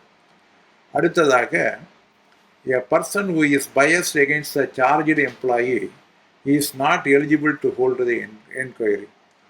ஒரு குறிப்பிட்ட ஒரு அதிகாரி அவர் ஏற்கனவே அவர் மீது பயஸாக இருந்திருக்கிறார். ஒரு அதிகாரியாக இருக்கக்கூடிய நேரத்திலே அவர் மீது ஏதேனும் ஒரு பர்சனல், அதாவது பயஸ் என்றால் நாம் ஏற்கனவே பார்த்திருக்கிறோம், மானிட்டரி பயஸ், பர்சனல் பயஸ் என்று நிறைய பயஸ்கள் நிறைய இருக்கிறது. அவைகளையும் பின்னாலும் வருவோம். இந்த பயஸ், ஓரசார்பு இருக்கக்கூடிய, ஏற்கனவே ஒரு ஊழியர் மீது அவர் ஒரு ஓரசார்புடன் நடந்திருக்கிறார் என்பதற்கான சில ஆதாரங்கள் இருந்தால் அவர் அந்த வழக்கினை நடத்துவதற்கான விசாரணை அதிகாரியாக நிச்சயமாக இருக்க முடியாது. இது நாம் பல நேரங்களிலே நம்மால் சொல்ல முடியும். ஏதேனும் ஒரு வழக்கிலே அவர் சம்பந்தப்பட்டிருந்தார், அவரை பற்றி ஏற்கனவே சம்பந்தப்பட்டிருந்தார், அந்த வழக்கிலே ஓரசார்பாக நடந்து கொண்டார் என்று இருந்தால் அவர் ஒரு விசாரணை அதிகாரியாக அவர் இருக்க முடியாது. இது சுப்ரீம் கோர்ட்டினுடைய முக்கியமான ஒன்று. On the same principal, a complainant cannot be a member of the enquiry committee. அந்த ஒரு என்கொயரி கமிட்டி என்று அமைக்கப்பட்டிருந்தால், டிசிப்ளினரி என்கொயரி கமிட்டி என்பதற்கு பதிலாக ஒரு கமிட்டி என்று அமைக்கப்பட்டிருந்தால் அதில் எந்த விதத்திலுமே ஒரு குற்றம் சாட்டப்பட்டவர் அதிலே மெம்பராக இருக்க முடியாது. அதே போன்று விட்னஸாக இருக்கக்கூடியவர் ஒரு என்கொயரிங் அத்தாரிட்டியாக செயல்பட முடியாது. விட்னஸாக இருக்கக்கூடியவர் டிசிப்ளினரி அத்தாரிட்டியாகவும் செயல்பட முடியாது. விட்னஸாக இருக்கக்கூடியவர் என்கொயரி அத்தாரிட்டியாகவும் அவர் செயல்படக்கூடாது. The enquiry is also gets vitiated if it is held by an officer who has prejudiced the issue. ஏற்கனவே ஒரு ப்ரீ ஜட்ஜு, அதாவது இந்த வழக்கிலே இப்படித்தான் இந்த தீர்ப்பு சொல்ல வேண்டும் என்கின்ற ஒன்றை அவர் ஏற்கனவே வெளியிட்டு இருந்தால் அவரும் இந்த வழக்கிலே ஒரு விசாரணை அதிகாரியாகவோ இருக்க முடியாது என்பது மூன்றாவது சொல்லப்பட்டிருக்கக்கூடிய முக்கியமானவைகள்.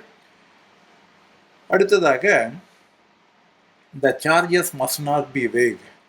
ஒரு வேக் சார்ஜஸ் என்றால் ஒரு வெறுமையான சார்ஜஸ் என்பது சொல்லப்படக்கூடாது. சார்ஜ் என்பது that should be a கான்கிரீட்டாக இருக்க வேண்டும். கான்கிரீட்டாக இல்லாமல் ஒரு வேகாக இருக்கக்கூடிய சார்ஜுகள் இருக்கக்கூடாது என்பது முக்கியமாக சொல்லப்பட்டிருக்கிறது. He should contain the full particulars of the charge which the accused employee is required to explain. எதை பற்றி அவர் அந்த குற்றம் சாட்டப்பட்டவர் விளக்கம் தர வேண்டுமோ அந்த சார்ஜ் என்பது தெளிவாக சொல்லப்பட வேண்டும். The allegations are concrete and specific. உறுதியாக இருக்க வேண்டும், ஸ்பெசிஃபிக்காக இருக்க வேண்டும். Nothing is left out which the accused employee should know to make out an effective defense. அதன் மீது அவர் உரிய ஒரு தற்காப்பு நடவடிக்கை எடுத்துக்கொள்வதற்காக அவருக்கு தர வேண்டிய அனைத்து வாய்ப்புகளையும் தர வேண்டும். அவருக்கு தர வேண்டியதை மறைத்து வைக்கக்கூடாது என்பது கூட உச்ச நீதிமன்றத்தினுடைய ஒரு முக்கியமான தீர்ப்பு. The oral and documentary evidence on which the charge is based is disclosed to the him.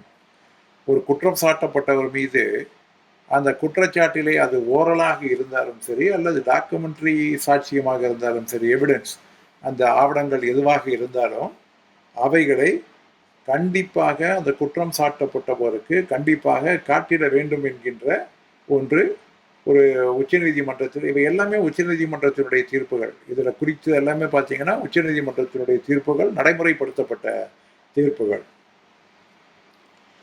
அடுத்ததாக, he is allowed to access to all the relevant documents not only on which the charge is based but also which are relevant from the viewpoint of defense. அதாவது குற்றம் சாட்டப்பட்ட record மட்டும்தான் காண்பேன் என்று சொல்லிக்கக்கூடாது.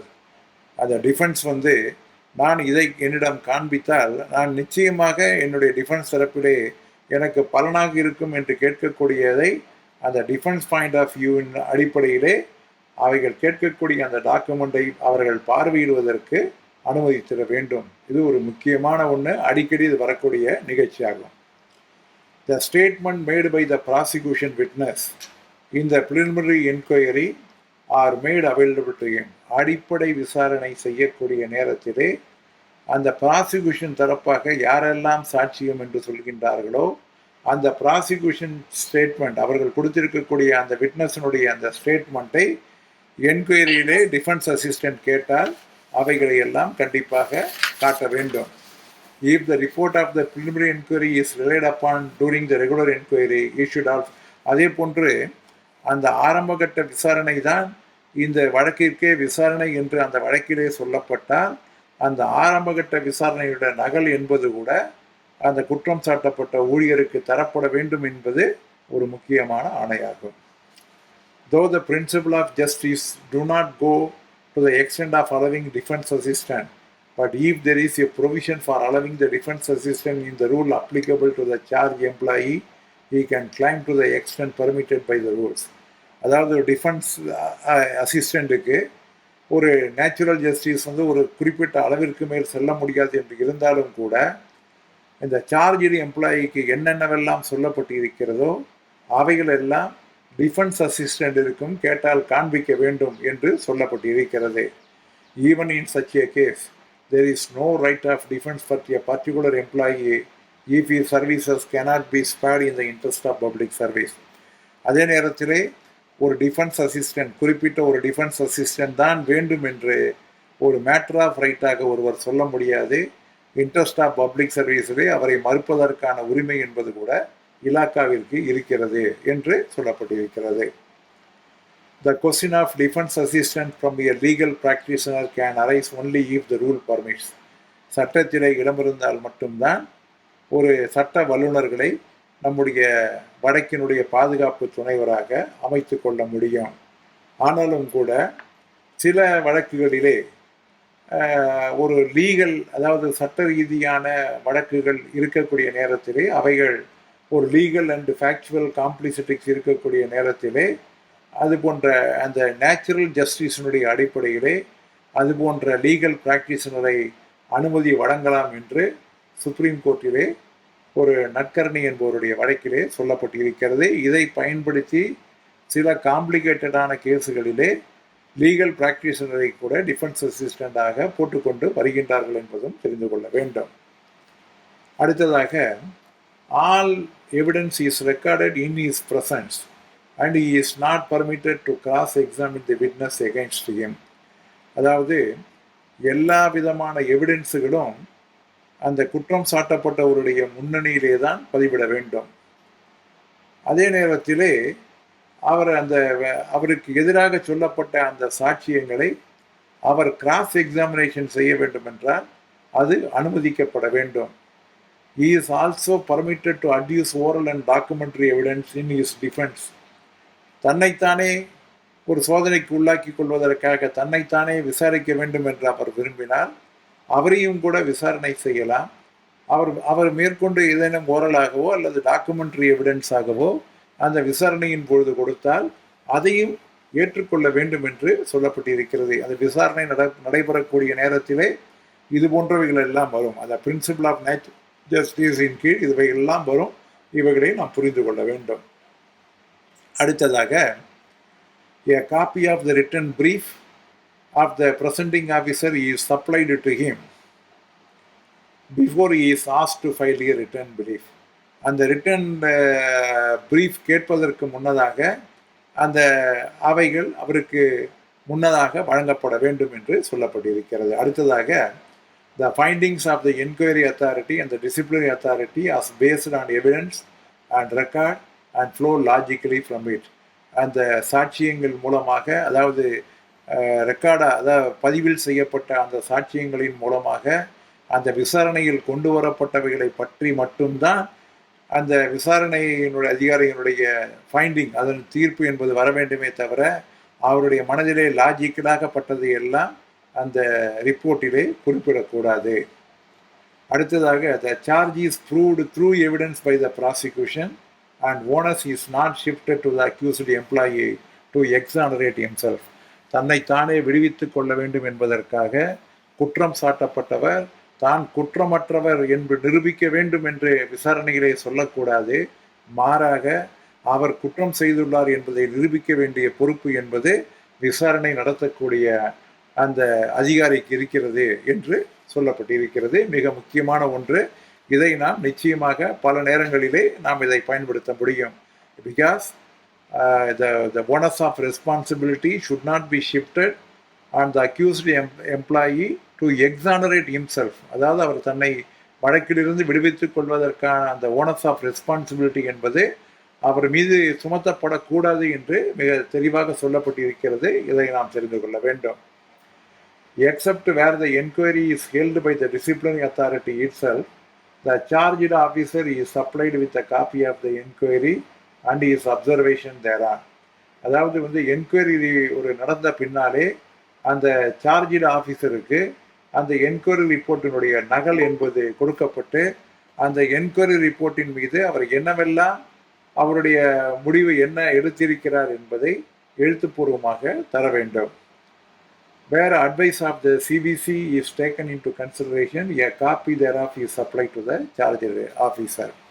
ஒரு central vigilance கமிஷனுக்காக ஒரு அவருடைய ஆலோசனைக்காக கேட்கப்பட்டு அந்த ஆலோசனை ஏற்கப்பட்டு அதன் அடிப்படையிலே அந்த முடிவானது அமையுமேயானால் அந்த சிவிசியினுடைய அந்த பதிவியை கூட குற்றம் சாட்டப்பட்ட அந்த அதிகாரிக்கு, குற்றம் சாட்டப்பட்டவருக்கு அதனுடைய நகலை வழங்க வேண்டும் என்று இருக்கிறது.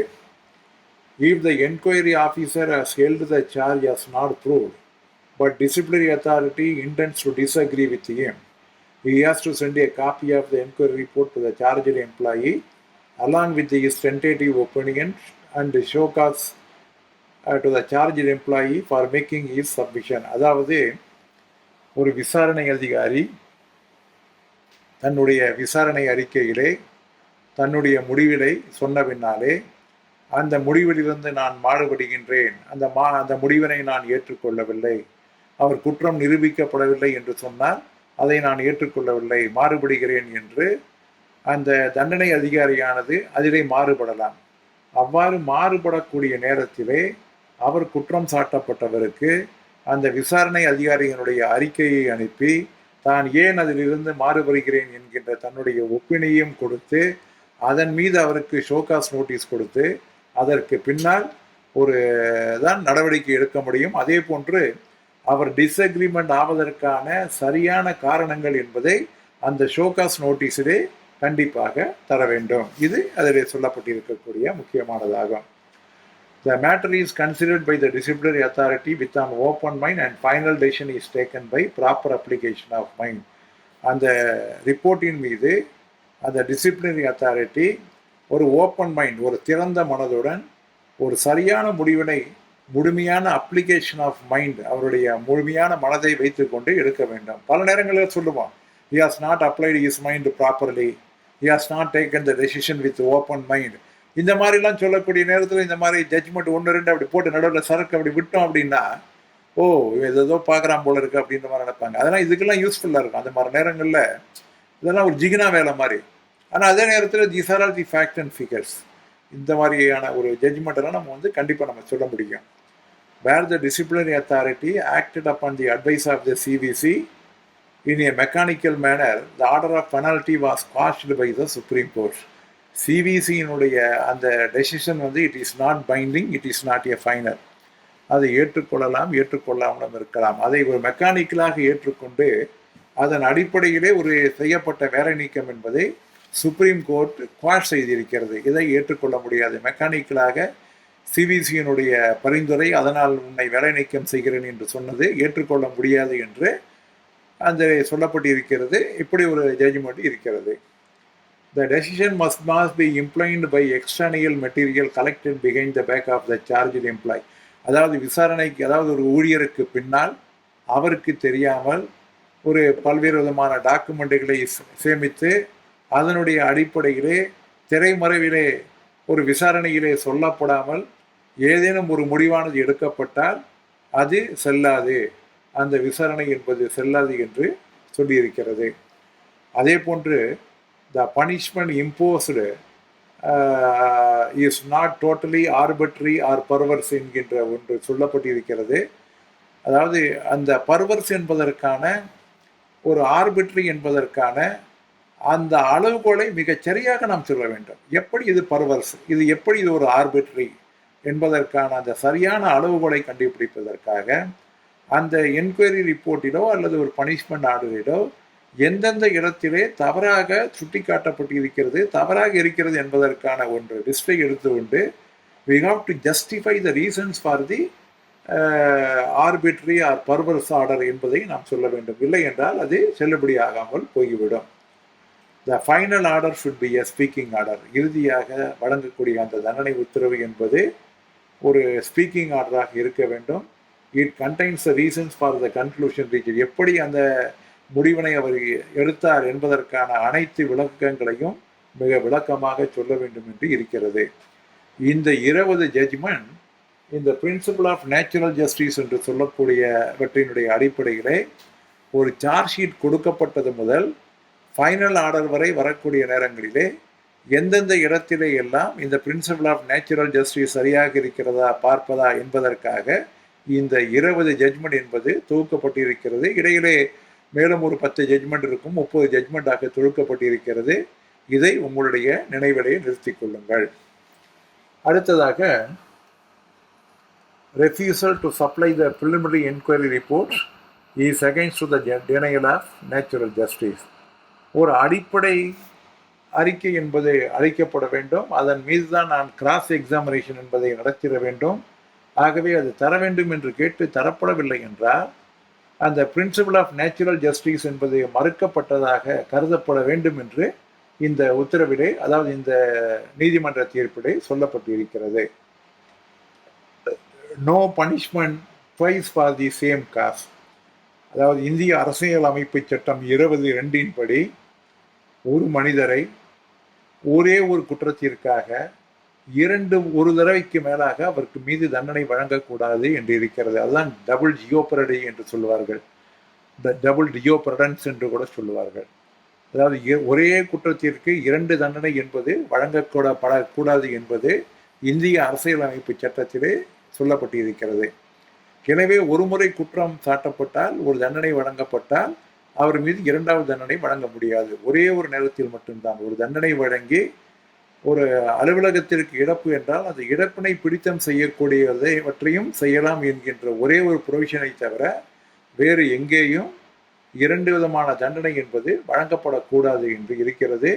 அடிக்கடி நாம் இதை பயன்படுத்தக்கூடிய வார்த்தை இந்த டபுள் ஜியோபரடி என்று சொல்லக்கூடிய இந்த வார்த்தையை நாம் அடிக்கடி டிசிப்ளினரி கேஸிலே பயன்படுத்தக்கூடிய வார்த்தை, அதை தெரிந்து கொள்ள வேண்டும். The extension of similar benefits to all. There should not be any discrimination under Article 14 and 16 என்று அடிக்கடி சொல்லுவேன்.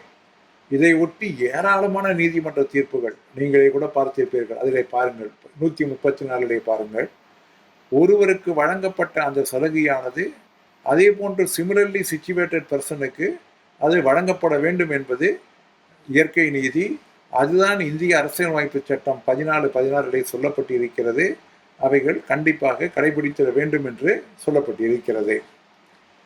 இறுதியாக, denial of furnishing of preliminary reports is violation of principal justice.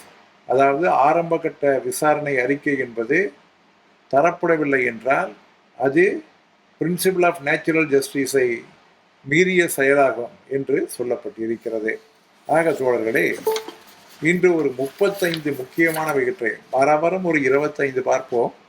ஆனால் இந்த முறை ஒரு 35 நாம் பார்த்திருக்கின்றோம். ஏனென்றால் ஒன்றுடன் ஒன்று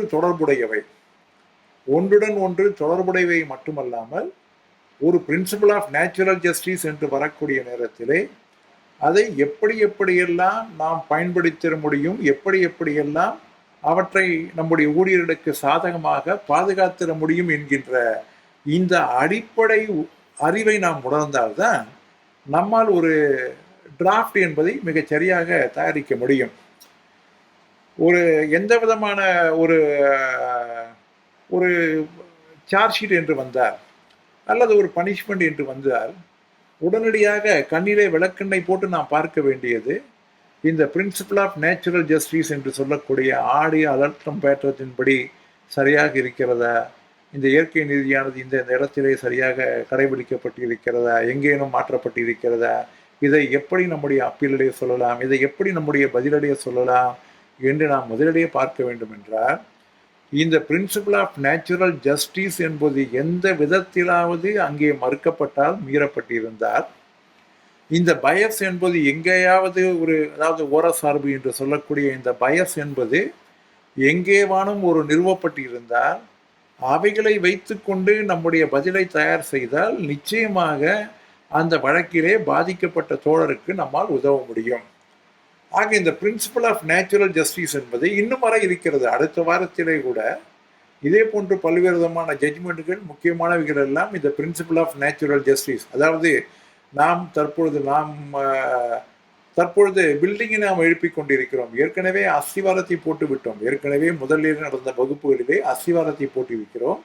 தற்பொழுது கட்டிடத்தை எழுப்பிக் கொண்டிருக்கிறோம். கட்டிடத்தை எழுப்பக்கூடிய நேரத்திலே ஒரு சற்று கடினமான பணியாக, அதாவது அஸ்திவாரத்தை நாம் ஏற்கனவே போட்டு முடித்தாலும் கட்டிடத்தை எழுப்பக்கூடிய நேரத்திலே அதை ஒட்டி இருக்கக்கூடிய எந்த இடத்திலும் ஒரு கேப் இல்லாமல், ஒரு காற்று புக முடியாமல், ஒரு சிமெண்ட்டை மிக சரியாக பூசக்கூடிய அளவிற்கு இந்த விதிகளை எல்லாம் நாம் அறிந்து கொள்ளக்கூடிய அளவிற்கு நாம் இந்த பயிற்சியினை தொடர்ந்து கொண்டிருக்கிறோம். ஆக ஒவ்வொரு வாரமும், இனி வரக்கூடிய ஒவ்வொரு வாரமுமே இந்த இவைகள் முழுமையாக உங்களுக்கு பயனுள்ளதாக இருக்கும்.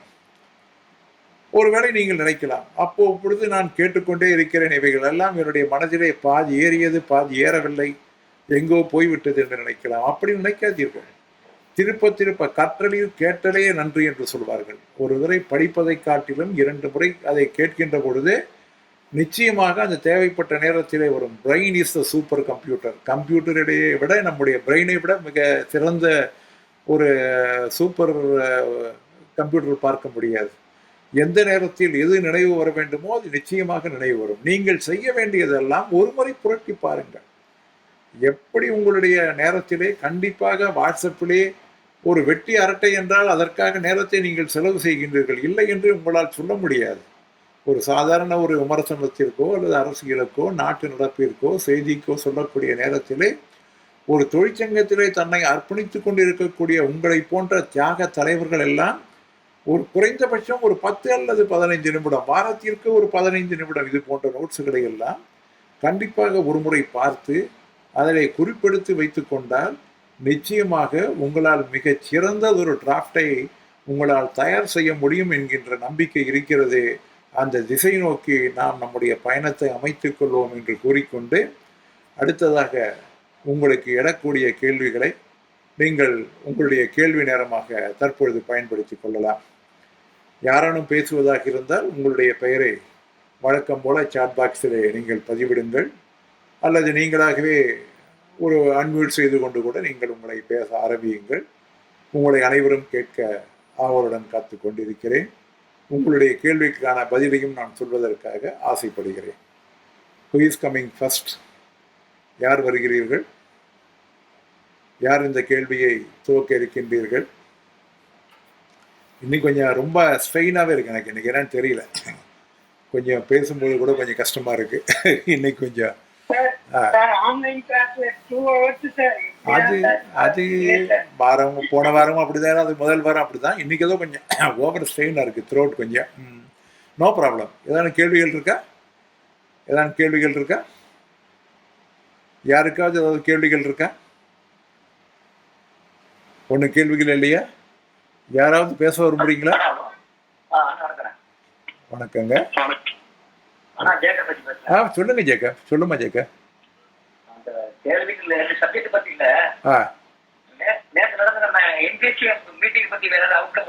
இல்ல, நேத்து என்ஜிஎஸ்எம் சர்க்குலர் தான் நானும் பார்த்தேன். நானு நேற்று என்ஜிஎஸ்எம் சர்க்குலர்ல வந்து நாங்கள் எல்லாம் இதை தெரிவித்தோம், நாங்கள் எல்லாம் இதை தெரிவித்தோம் இருக்கு. அதுக்கு அரசாங்கம் என்ன சொன்னது அப்படின்றத பத்தி வந்து ஒரு கிளியர் கட்டா அதுல ஒன்றும் இல்லை.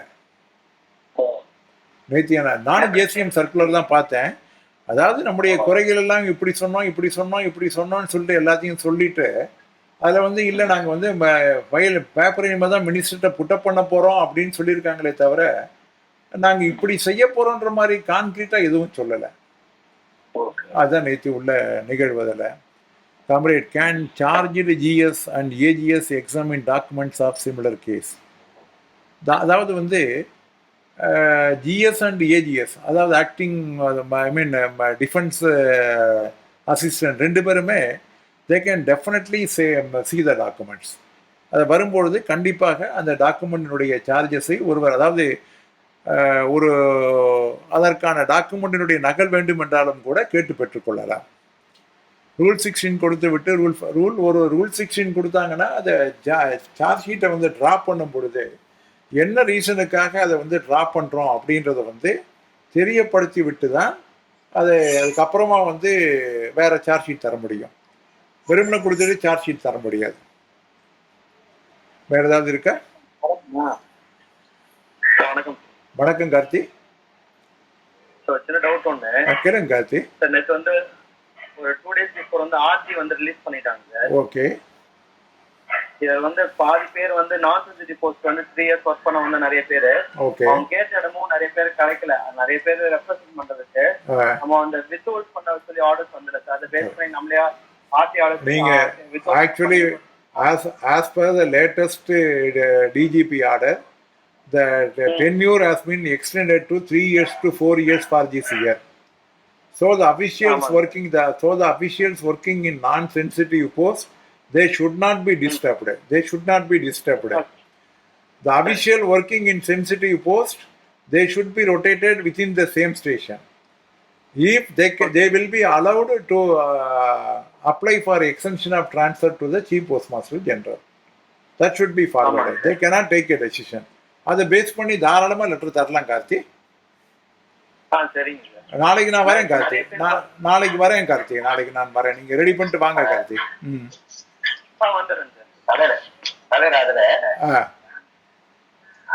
அதுல அந்த ஆர்டியை பொறுத்த வரைக்கும் இப்ப நம்ம வந்து இவங்க எதுவுமே போட முடியாது. Concurrence of the head of the circle வாங்காம ரிலீஸே பண்ண முடியாது.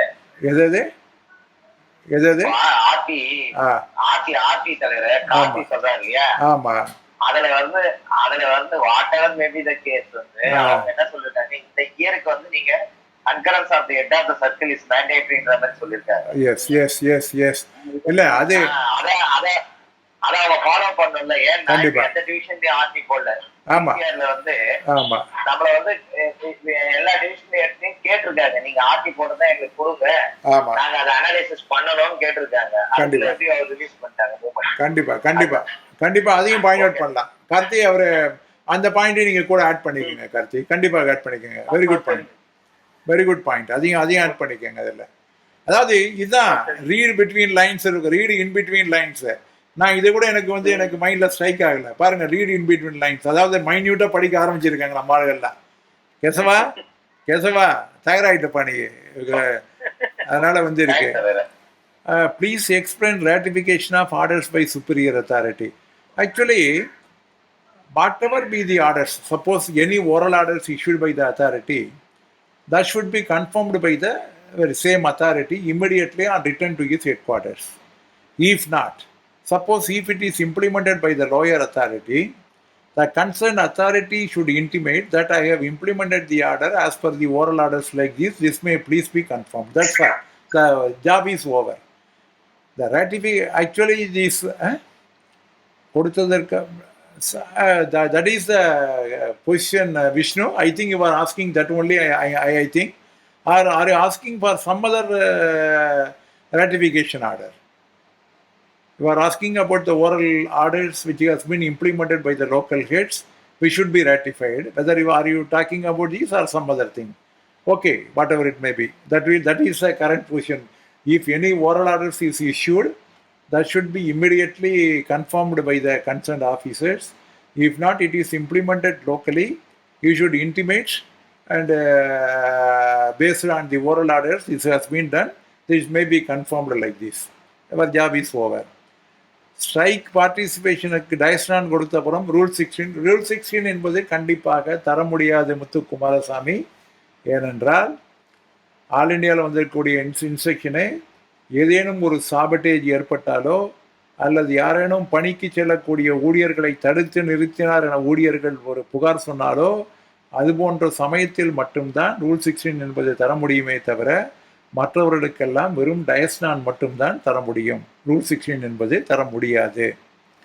சார், பழைய வழக்குகளில் தண்டனை பெற்ற பிறகு பிரின்சிபல் ஆஃப் நேச்சுரல் ஜஸ்டிஸ் மீறி இருப்பது உடனடியாக சென்றிருக்க வேண்டும். ஏற்கனவே ஒரு பழைய வழக்குகளிலே அந்த நேரத்திலே நாம் சொல்லவில்லை என்றால் அதாவது ஆக்சுவலாக ignorance of law is not an excuse என்று சொல்லுவார்கள். ஒரு சட்டத்தினுடைய நுணுக்கத்தை தெரிந்தவில்லை என்பது ஒரு எக்ஸ்கியூஸாக கருத முடியாது. ஆக ignorance of law is not an excuse. அதை நாம் அந்த நேரத்திலே கண்டிப்பாக சொல்லியிருக்க வேண்டும் என்பதுதான் சரியான ஒரு கருத்தாக இருக்க முடியும். தேங்க்யூ சண்முகம். அது பழைய கேஸ் முடிஞ்சு போச்சு. அது என்னோட அப்பீல் என்னாச்சுன்னு பார்க்கலாம். வாட் ஆர் ஆல் த நான் சென்சிட்டிவ் போஸ்ட்? நான் சென்சிட்டிவ் போஸ்ட்னா பிஏ போஸ்ட்டு, பெரும்பாலும் பிஏ போஸ்ட்டு, சிங்கிள் ஹேண்டட் சப்பியம் இல்லாமல் மார்க்கெட்டிங் எக்ஸிக்யூட்டிவ், சிஸ்டம் அட்மினிஸ்ட்ரேட்டர் இல்லாமல் மற்ற போஸ்ட் எல்லாம் பிஏ போஸ்ட் எல்லாமே நான் சென்சிட்டிவ் போஸ்ட்டு. அது வந்து டீட்டெயில்டாக நம்ம இந்த விதியறிவு களஞ்சியத்தில் பாருங்களேன் ராஜேந்திரன், க்ளீனாக இருக்குது. என்னென்ன போஸ்ட்டுன்னு க்ளீனாக போட்டிருக்குமே அந்த ட்ரான்ஸ்ஃபர் ஹெட்டிங் கீழே புரட்டி பாருங்கள் நீங்கள். அதில் அதாவது வந்து பெரும்பாலும் வந்து only PA, postal assistant without having any responsible post எல்லாமே நான் சென்சிட்டிவ் போஸ்ட் அதில். ஓகே, ரூல் 16 மூலம் தரப்படக்கூடிய அதிகபட்ச தண்டனை என்னவென்றால் சொல்ல முடியும். மொத்தம் 5 தண்டனை. அதை நம்ம ஏற்கனவே டிஸ்கஸ் பண்ணியிருக்கோம். நீங்களாம் தவறாஜெல்லாம் லேட்டாக வரீங்க, நீங்கள் பரவாயில்ல. Censure withholding of permission, 1 increment up to 3 years, அவ்வளோதான் மேக்ஸிமம் பனிஷ்மெண்ட் என்று அதான் தர முடியும் அதில். அதனால் அதுக்கு மேலே தர முடியாது ரூல் 16ல். 1 increment up to 3 years. Okay, அடுத்தது. ஓகே, நன்றி. ரொம்ப இந்த நம்ம டிசிப்ளின் ரூல்ஸ் வந்து கொஞ்சம் நல்லா இருந்ததா? இன்னைக்கு நம்ம டிஸ்கஸ் பண்ண சப்ஜெக்ட் வந்து நல்லா இருந்ததா, கொஞ்சம் ரொம்ப போராக இருந்ததா, எப்படி இருந்தது? உங்களுடைய கருத்து என்ன தெரிஞ்சுக்கலாமா?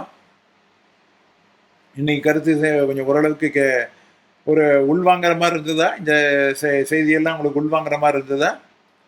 ஓகே, நன்றி. ஒருத்தர் சொன்னாலும் 100 பேர் சொன்ன மாதிரி நான் எடுத்துக்கிறேன். Very good, thank you very much. இறுதியாக தோழர் கேசவன் அவர்கள் நன்றியுரை கூறி இன்றைய வகுப்பினை முடித்து வைப்பார்கள். சொல்லுங்க ஜெயகா. தலைவருக்கு பிறந்தநாள் இன்னைக்கு குமார் நடந்துட்டாங்க. வணக்கம். குமாருக்கு என்னுடைய வாழ்த்துக்கள், நெஞ்சார்ந்த வாழ்த்துக்கள். குமார நான் கவனிக்கல. வருங்கால மாநில தலைவர் வேற ஜேக்கப் ராஜ் வேற இன்னைக்கு காலைல அனௌன்ஸ்மெண்ட் பண்ணிட்டாரு. இன்னைக்கு காலையில முதல்ல ஜேக்கப் தாங்க உங்களை அனௌன்ஸ் பண்ணியிருக்காருங்க குமார். அதனால வாழ்த்துக்கள். வாழ்த்துக்கள் ரொம்ப நன்றி. 3ஆம் தேதி அன்னைக்கு நம்ம சந்திப்போம். 3ஆம் தேதி அன்னைக்கு கூட நம்ம நிச்சயமாக சந்திப்போம். வாழ்த்துக்கள். உங்களோட பிறந்தநாள் வாழ்த்துக்கள். நீண்ட நாட்கள் நீங்க தொழிற்சங்கத்தில் தொடர்ந்து சேவை புரிய வேண்டும் என்று நம்முடைய FB உறுப்பினர்கள் சார்பாக, அனைவரின் சார்பாக உங்களை வாழ்த்துகிறோம். Okay, thank you very much. Thank you very much. அடுத்து தோழர் கேசவன் இருக்காரா? ரைட். இன்னைக்கு ஆஃப்டர்நூன் சப்ஜெக்ட்ஸ் வந்து கொஞ்சம் ஹெவி சப்ஜெக்ட்ஸ் தான் இருந்தது. ரொம்ப ஹெவி சப்ஜெக்ட்ஸ். அதனால வந்து மக்கள் வந்து கொஞ்சம் இதுவா சொல்றாங்க, எதுவும் சொல்லல, சைலண்டா இருக்காங்க. இல்ல ரொம்ப ஹெவினா நான் சொல்லித்தரது புரியாத மாதிரி இருக்கா, இல்ல நான் சொல்றது புரியாம இருக்கா, இல்ல எப்படி? அது புரியுது. இப்ப நீங்க நடுவுல சொன்னீங்க பாருங்க, பல தடவை பச்சா கூட மறந்து போகும், அந்த மாதிரி ஒரு ட்ரையான இதுதான். மற்றபடி செக்ஷன் சூப்பரா எல்லாரும் தெரியாத விஷயங்கள் தானே யாருக்கும். அதாவது எப்படின்னா, இன்னைக்கு காலையில நீங்க ஒரு லைவ் செக்ஷன் வச்சீங்க இல்லையா? ஆமா. அத நீங்க வந்து இந்த மாதிரி கூகுள் மீட் வச்சா கொஞ்சம் நல்லா இருக்கும். நிறைய வந்து எங்களுக்கு தெரியாத விஷயங்கள் நிறைய இருக்கு. டவுட்டா வந்து நீங்க சொல்ல கேட்கறது வேற, நம்ம சாட் பாக்ஸ்ல டைப் பண்ணி கேட்கறது வேற. அதனால நீங்க ஒரு மெடிக்கல் ரூலிங் சம்பந்தமா இதே மாதிரி ஒரு கிளாஸ் எடுத்தீங்கன்னா கொஞ்சம் நல்லா இருக்கும். அப்படியா? காலையில கிளியரா இல்லையா? காலையில கிளியரா இருந்தது. இப்ப எங்களுக்கு வந்து இப்போ ஆப்பர்ச்சுனிட்டி போயிடுதுல, இப்ப நாங்க டிஸ்கஸ் பண்றதுக்கு இல்ல. நீங்க இப்போ ரைட் சாட்ல வந்து டவுட் ஆன் த ஸ்பாட் கேட்க முடியல, சாட் பண்ணி கேட்கறதா இருக்கு. ஒருத்தர் கேட்கிற டவுட் இன்னொருத்தர் கூட யூஸ்ஃபுல்லா இருக்கும். இல்ல கரெக்ட். ஆக்சுவலா இந்த பர்பஸ் வந்து FB பர்பஸ்ங்கிறது வந்து நான் ஒரு பெரிய ஒரு அறிஞர் பட்டாளத்தை தயார்படுத்துறதுக்காக பண்ற இந்த சப்ஜெக்ட்ல போய் அதெல்லாம் வேணுமான்னு கேட்கிறேன். இது வந்து ஒரு பெரிய அறிஞர் பட்டாளத்தை தயார் பண்ணக்கூடிய சேவை. இது வந்து சாதாரண சேவை இல்லை. இது ஒரு ஈவன் இந்த இது போன்ற சேவையை வந்து நம்ம ஆயிரக்கணக்கான ரூபாய் செலவு பண்ணா கூட இது போன்ற ஒரு மெட்டீரியல் உங்களால கலெக்ட் பண்ண முடியாது, தெரிஞ்சுக்க முடியாது. அதை வந்து இந்த மாதிரி ஒரு உயர்வான ஒரு லெவல்ல நம்ம மேல பறந்துட்டு போயிட்டு இருக்கும் பொழுது நம்ம திருப்பி மெடிக்கல் ரீஎம்பர்ஸ்மெண்ட் மாதிரி கீழே இறங்கணுமா அப்படின்றது என்னுடைய பாயிண்ட். அதுக்கு பதிலாக வந்து உங்களுடைய கேள்வி என்ன இருக்கோ அதை நீங்க பண்ணீங்கன்னா அந்த கேள்விக்கு அடுத்த வாரம் கேள்விக்கு என்ன பதிலுங்கிற மாதிரி நான் அதை எல்லாத்தையும் ரிப்ளை பண்ணிட்டு போயிடுறேன். அது கொஞ்சம் நல்லா. அதாவது இதனுடைய ஸ்டாண்டர்டை வந்து இந்த குரூப் வந்து ஒரு ஹை ஸ்டாண்டர்ட்ல நான் போயிட்டு இருக்கேன். இப்போ நீங்க இன்னும் போக போக, அதாவது ஆரம்பத்துல ட்ரையா தான் இருக்கும். ஒரு இன்வால்மெண்ட், ஒரு ஆர்வம் இருந்தது அப்படின்னா பின்னால வந்து இது வந்து நல்ல பிக்கப் ஆகிடும். ஆரம்பத்துல வந்து கொஞ்சம் போர் அடிக்கும். நான் இல்லை டிசிப்ளினரி கேஸை வந்து போர் அடிக்கிறேன்னு யாராவது சொல்ல முடியுமா? எனக்கே போர் தான். ஆனாலும் கூட என்னன்னா, அது போக போக 4 பேருக்கு நம்ம ஹெல்ப் பண்ணி, ஒன்றும் இல்லை, ஒரு 2 டிராஃப்ட் எழுதி 2 பேருக்கு நீங்க சேவ் பண்ணி விடுங்க. அதுக்கப்புறம் நீங்க எப்படி படிக்கிறீங்கன்னு பாருங்க. ஆரம்பம் தான், ஸ்டார்டிங் ட்ரபுள் இருக்கும். இந்த ஸ்டார்டிங் ட்ரபுள் மட்டும் நமக்கு கொஞ்சம் கிளியர் ஆயிடுது அப்படின்னா அதுக்கப்புறமா வந்து எல்லாமே கிளியர் ஆகிடும். இது வந்து இந்த பிரின்சிபல் ஆஃப் நேச்சுரல் ஜஸ்டிஸை போய் நீங்கள் ஒரு ஐபிகிட்ட கேளுங்க, ஐபியால் சொல்ல முடியாது. நான் வேணா இன்னைக்கு நான் சேலஞ்ச் பண்ணுறேன். நான் இன்னைக்கு நம்ம எக்ஸ்பிளைன் பண்ண இது போன்ற அந்த பிரின்சிபல் ஆஃப் நேச்சுரல் ஜஸ்டிஸை வந்து நிச்சயமாக ஒரு ஐபியால் உங்களால் ஒரு எக்ஸ்பிளைன் பண்ணி சொல்ல முடியாது. இவ்வளவு நம்ம கையில் ஒரு மெட்டீரியல் வச்சு இப்படி நம்ம தயார்படுத்தி ஒரு ஹை ஸ்டாண்டர்டில் கொண்டு போகிறேன். அதாவது உங்களை கொண்டு போகக்கூடிய அந்த ஸ்டாண்டர்டு வந்து இன்னும் ஒரு 6 மாதத்துல பார்த்தீங்கன்னா, நீங்க எல்லாமே அதாவது தொடர்ந்து வந்து யார் யாரெல்லாம் கிளாஸ் அட்டெண்ட் பண்றாங்களோ அத்தனை பேருமே ஒரு 6 மாதத்துல வந்து ஒரு மிகப்பெரிய ஒரு டிராஃப்ட் ரைட்டரா இதுல உள்ளவங்க மாறுவீங்க. ஈவன் வந்து லாங்குவேஜே நமக்கு இல்லைன்னா கூட அந்த லாங்குவேஜ் சாதாரண லாங்குவேஜ்ல நம்மளால பிக்கப் பண்ண முடியும். எனக்கு அந்த நம்பிக்கை இருக்கு. அதனால இதை அப்படியே நம்ம பயன்படுத்துவோம். அப்புறம் நான் வந்து இந்த எஃபி மெம்பர்ல தான் நான் ஒரு வேண்டுகோள் விடுறேன். நான் இந்த உங்களை தவிர நான் வந்து வேற யாரையும் போய் நீங்க பாத்தீங்களா உங்களுடைய கருத்து என்ன அப்படின்னு நான் எந்த குரூப்லயும் கேட்கறது இல்லை. நீங்களே பார்த்துருப்பீங்க. நம்ம பேரவை குரூப் 1, பேரவை குரூப் 2 இந்த மாதிரி நிறைய குரூப்ல எல்லாத்துலயும் இருக்கேன். எல்லாத்துலயும் நான் கேட்கறது இல்லை. நான் கேட்குற ஒரே குரூப் இந்த எஃபி குரூப்ல மட்டும்தான். நீங்க இதை பார்த்தீங்களா, நீங்க யூடியூப்பை பார்த்தீங்களா, கரெக்டா இருக்கா, நல்லா இருக்கா, நீங்க பார்த்து தெரிஞ்சுக்கங்க அப்படின்னு ஏன் சொல்றேன்னா, அதுல வரக்கூடிய ரூலிங் எல்லாமே நீங்க எழுதக்கூடிய அந்த டிராஃப்ட்டுக்கு பின்னால யூஸ்ஃபுல்லா இருக்கும். அதுக்காக தான் உங்களை அதில் வந்து நீங்கள் கொஞ்சம் கான்சென்ட்ரேட் பண்ணுங்க அப்படின்னு நான் தொடர்ந்து சொல்கிறேன். அதே போல் கேள்விக்கு பதில் கொடுங்க, கேள்விக்கு பதில் கொடுங்கன்னு சொல்கிறது எல்லாமே உங்களை நீங்களே ஒரு டயத்தை டிவோட் பண்ணி பண்ணி பண்ணி அப்படியே பழகிடும். அப்படியே கொஞ்ச நாள் ஆச்சுன்னா அப்படியே பழக சரியாக போயிடும். அதுக்காக தான் உங்களை ரெக்வஸ்ட் பண்ணுறேன். அதனால் தயவு செஞ்சு என்னுடைய அந்த வேண்டுகோளை நீங்கள் ஏற்றுக்கங்கன்னு சொல்லிட்டு நன்றி உரை பை கேசவன். ஓகே. அனைத்து தோழர்களுக்கும் இந்த லைவ் ஸ்ட்ரீம்லயும் இப்ப நடைபெற்றுக் கொண்டிருக்கின்ற இந்த கூகுள் மீட்லயும் வந்து பொறுமையாக இருந்து ஏறக்குறைய நடைபெற்றுக் கொண்டிருக்கிறது. இதை கலந்து கொண்ட அத்தனை தோழர்களுக்கும் எனது பேரவை சார்பாக மனமார்ந்த நன்றி. மீண்டும் ஒரு நன்றி. Thank you very much. எல்லாருக்கும் நன்றி.